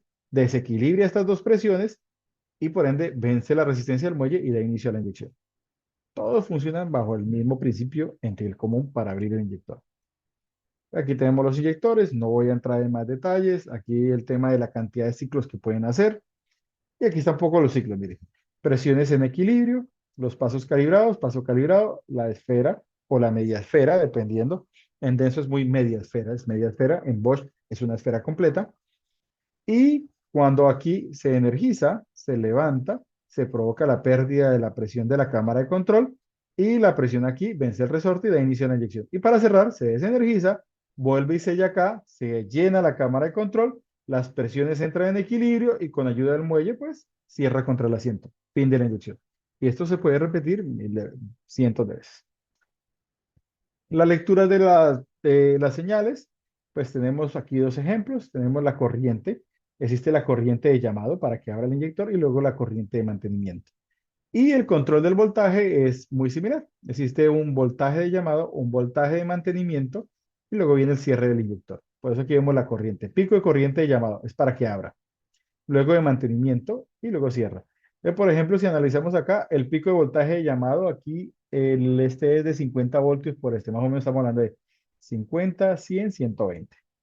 Pero la mitad de esto es el de mantenimiento, es decir, utiliza 120 voltios para abrir rápidamente el inyector y subir la corriente en el campo magnético en la bobina, y luego utiliza los mismos 24 voltios de la fuente de alimentación normal para sostenerlo abierto y cierra. Este sistema de acá es un sistema Delphi, utiliza 12 voltios, un poquito distinto. Esto es un poco el sistema del EDU, que es la amplificación del control de los inyectores, que utiliza Denso, en Toyota específicamente, y en Hino Dutro 300, lo podemos encontrar. Y un poco la calibración de los inyectores tienen calibración, pero yo creo que ya demos paso a hablar de la última generación de Denso, que es interesante que ustedes la conozcan. De Toyota, pues Toyota lo lanza porque pues, ustedes saben, Denso le pertenece a Toyota, pero realmente ese sistema lo está montando vehículos diésel Volvo y Toyota, y creo que Mazda también en algunos vehículos, pero Mazda que en Colombia por lo menos no trae diésel, lo está trayendo. Ese sistema de dirección se llama eART y lo montan los motores 1KD FTV, por ejemplo, en el caso de Brasil. Aquí también está llegando el mismo. Aquí está un poco la referencia y los partenúmeros de los componentes. Y en algunos casos conserva la misma bomba, en otros casos cambia la bomba, pero esta bomba sube a 200 bar. O sea, es una evolución de la misma bomba. Y lo particular de estos señores está en el inyector. Los inyectores tienen, la particularidad de esto, aparte de la bomba que sube de presión, es el inyector. Porque los inyectores ahora tienen integrados en el mismo inyector, estos inyectores tienen 6 terminales eléctricas, para que se hagan una idea. ¿Qué ha integrado el inyector dentro del inyector? Primero, funciona bajo el principio piezoeléctrico, que más adelante se los voy a mencionar cuando miremos Bosch, que es el que más comúnmente lo usó. Pero adicional, dentro del mismo inyector hay un pequeño paso, una galería, en donde le llega la presión a un módulo de sensor de sensado de presión. Es decir, este inyector tiene la particularidad de que cada inyector mide la presión en el inyector y también la temperatura del combustible en el inyector. Y también pues están las líneas que accionan el inyector. Entonces, los inyectores dentro de las líneas que lo componen, pues están su alimentación para para el piso eléctrico positivo o negativo, las señales para el sensor de presión y una línea que es un lean bus. Es un bus de datos que hace el feedback del funcionamiento del inyector, y en ese link de datos también está incluida la señal de temperatura. ¿Listos? Y de presión. O sea, él está informando constantemente todo a la computadora. Cada inyector le reporta eso al, a la unidad de control del motor. Entonces, ¿qué se busca con esto? ¿Qué se busca básicamente con esto? Aumentar la precisión del control de la inyección para disminuir emisiones. Es tanto así que este sistema Denso declaró que lograba llegar a Euro 6 sin necesidad de FAP, de filtro de partículas, por la nivel de precisión que lograron. Eso no solamente lo logra el sistema de inyección, señores, porque les voy a decir, también se está aumentando la presión de los turbos y se está aumentando la presión dentro de la cámara de combustión a más de 200 bar. No es solamente el inyector, no es solamente el inyector. El inyector ayuda a que la inyección sea más precisa con esto, pero a su vez también hay otros cambios en el motor para que su eficiencia energética aumente. ¿Listos? Entonces, estos inyectores pues tienen particularidades muy interesantes que pronto se las voy a poder compartir por acá. Entonces, miren la cantidad de líneas que tiene.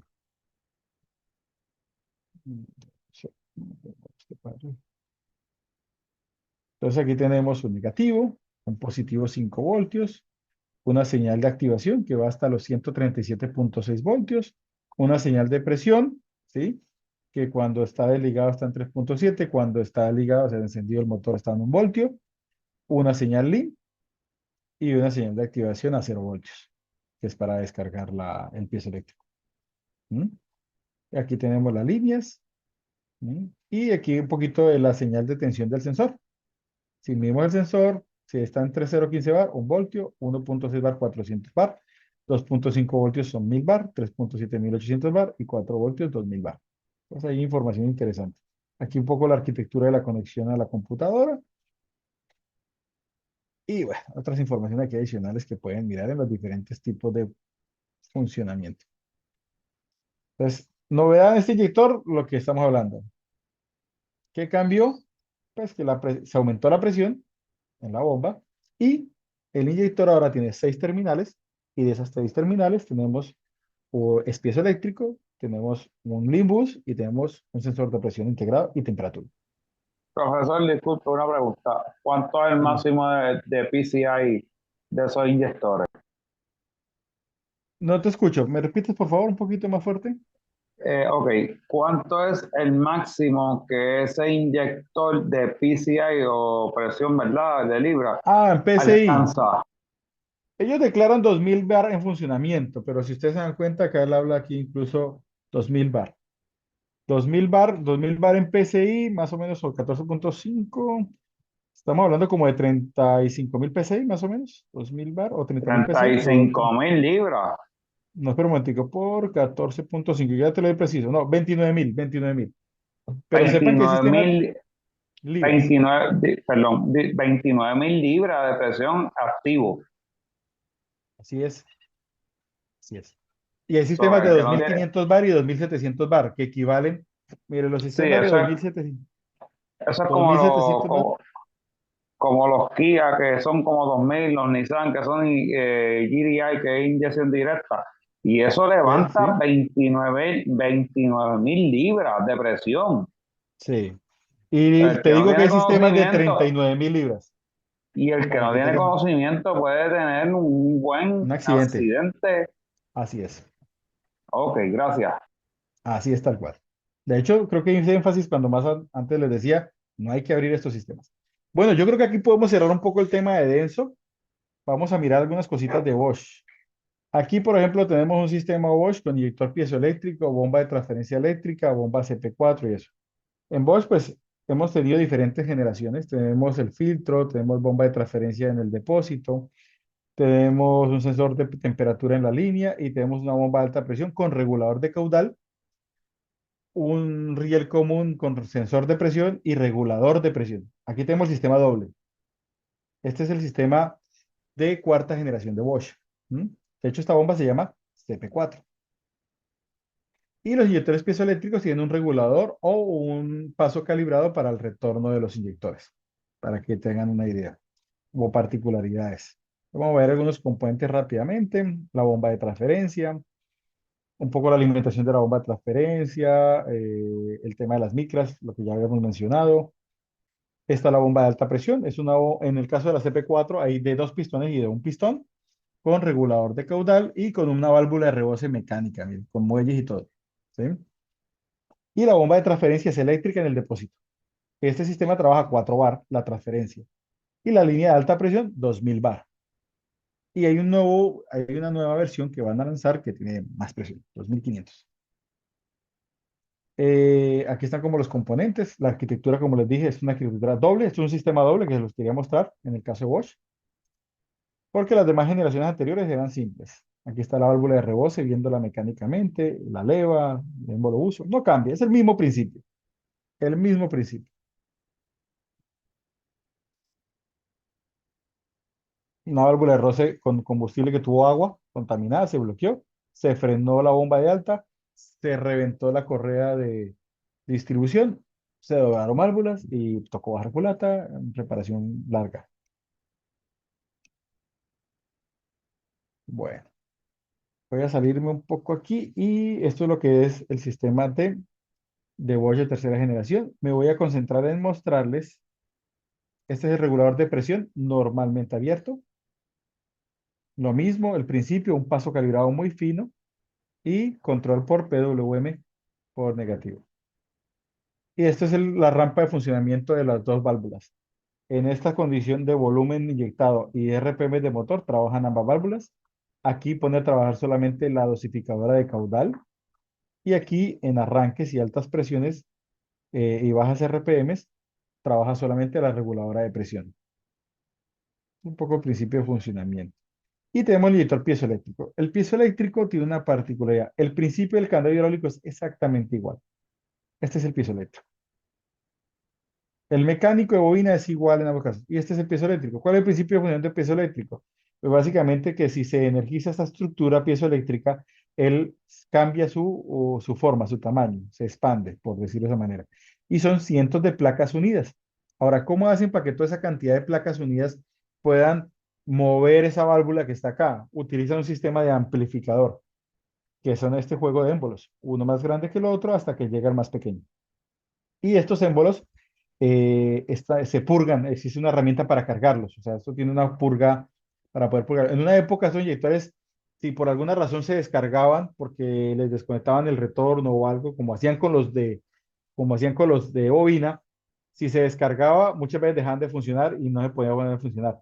Y ni en los laboratorios en un principio sabían ponerlos a funcionar. Ya hoy día sí, porque existe la herramienta para desarmar el inyector, calibrarlo y se cargaba este componente. Y este es el funcionamiento de la amplificación. Aumento de áreas, disminución de áreas y aumento de áreas. Y estas placas son las del piezoeléctrico. Todo este juego de placas. Alrededor de 200 placas juntas, el piezoeléctrico se energizaba con 120, 140 voltios aproximadamente para abrir y provocar la pérdida de retorno. Pero ya toda la parte mecánica del inyector se resumía a la punta del inyector. Eso es el piezoeléctrico. Pruebas que se hacen en inyectores para cualquier marca es medir el caudal del retorno. Este es especial para los piezoeléctricos porque este cierra el circuito. Los otros eran los famosos frasquitos y ya. Este es especial para piezoeléctrico porque el piezoeléctrico necesita una presión en el retorno.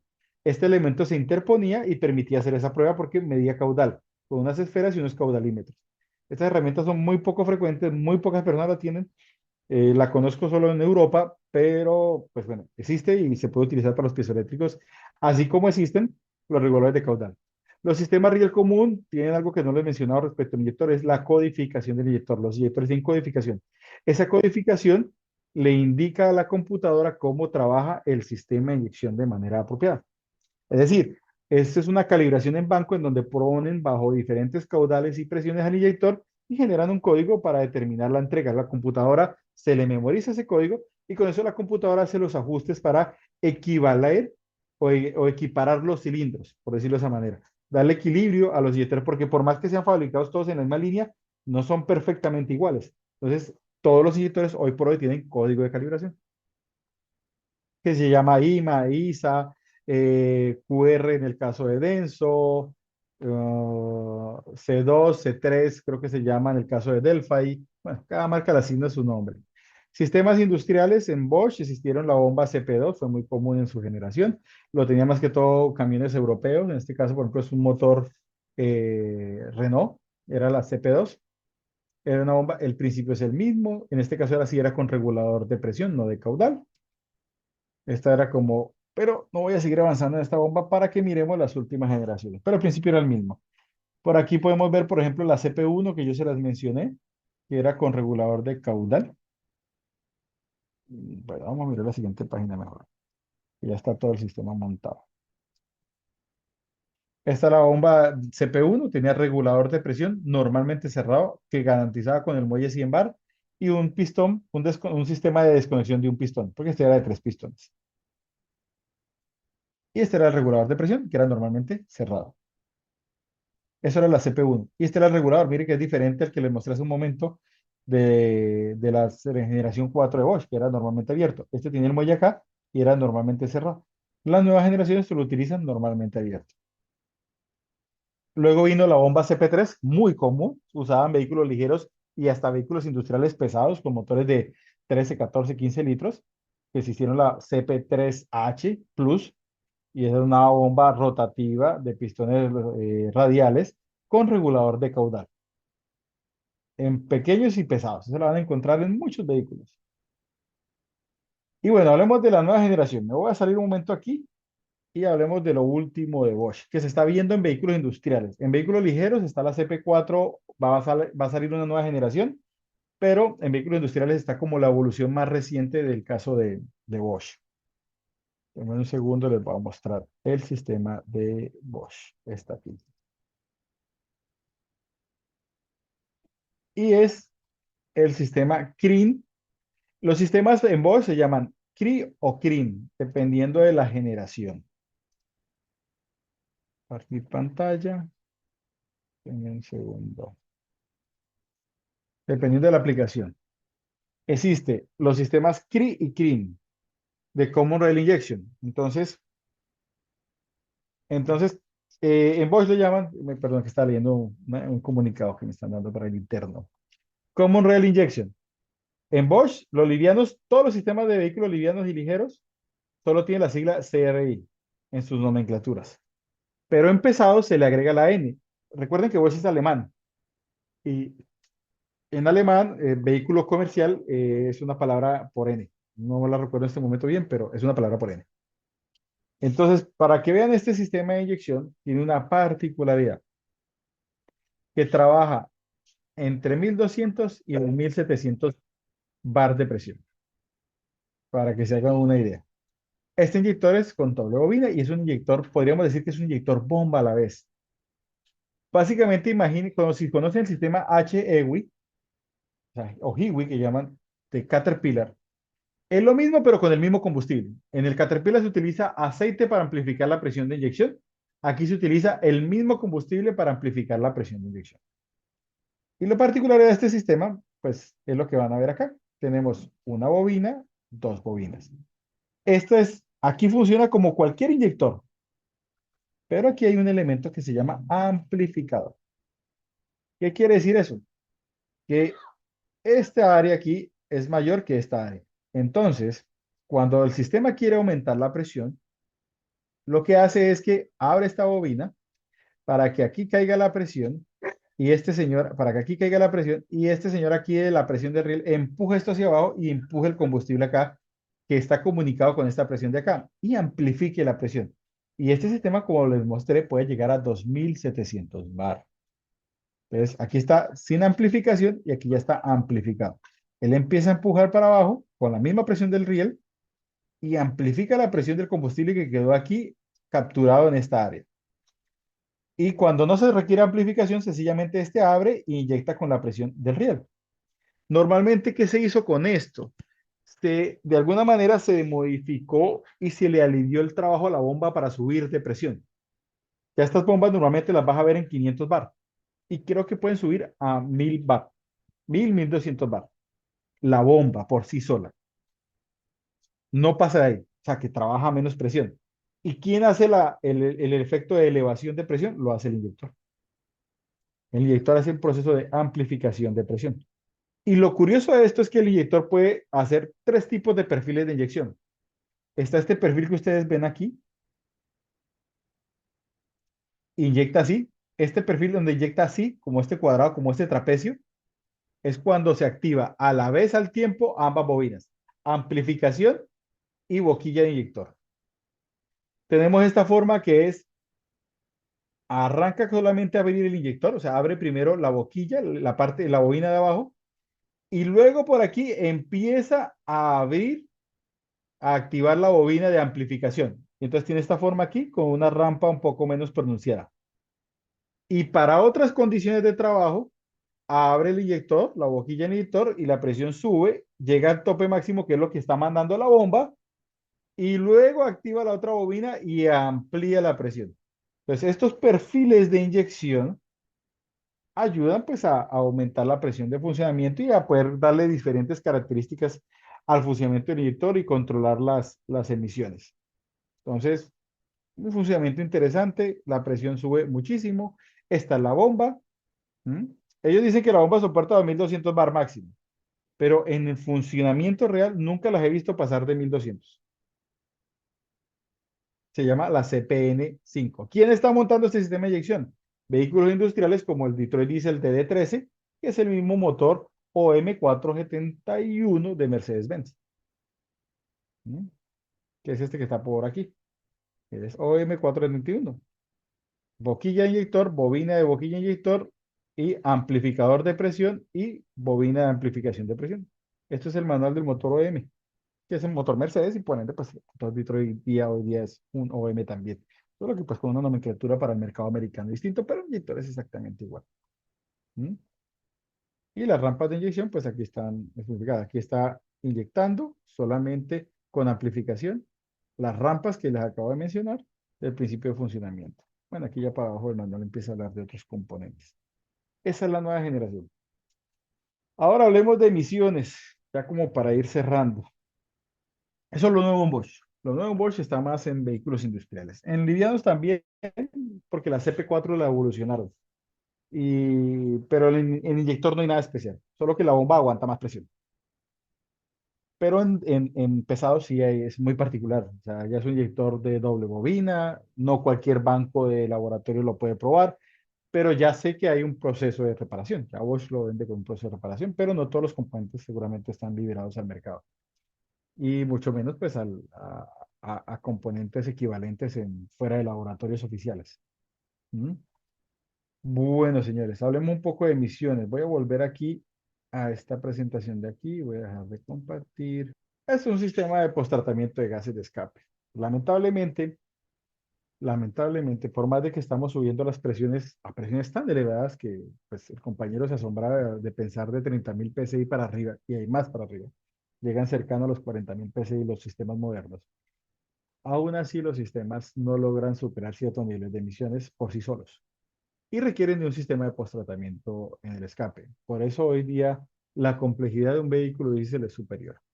Tenemos hasta 3, 4 sensores de temperatura en el escape, tenemos sondas de oxígeno, tenemos sondas de óxido de nitrógeno, tenemos sensores de presión diferencial, tenemos un catalizador de oxidación diésel, tenemos un filtro de partículas o FAP o DPF y tenemos un catalizador eh, de óxidos de nitrógeno.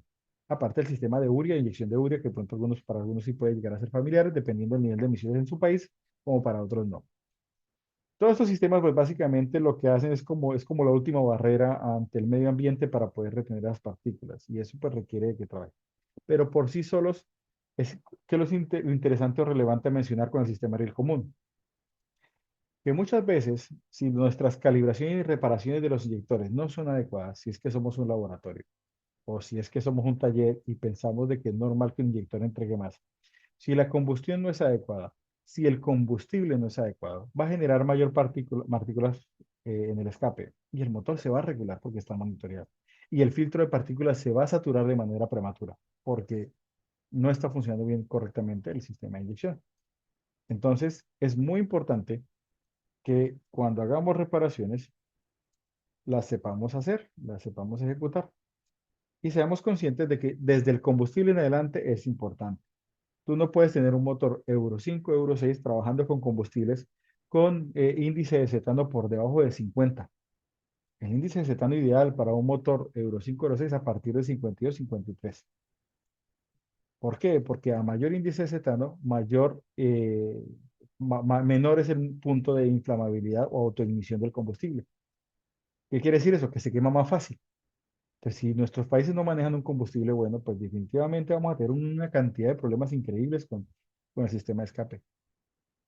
Aparte que hay que convivir con los problemas de la urea, el bloqueo de taponamiento de inyectores y eso. Entonces, hoy por hoy, pues es importantísimo que la calibración, las reparaciones que hagamos a los inyectores, cuando ya tengamos motores con sistemas de postratamiento de gases, pues sean los más adecuados. ¿Por qué? Porque de eso depende el correcto funcionamiento del sistema de escape.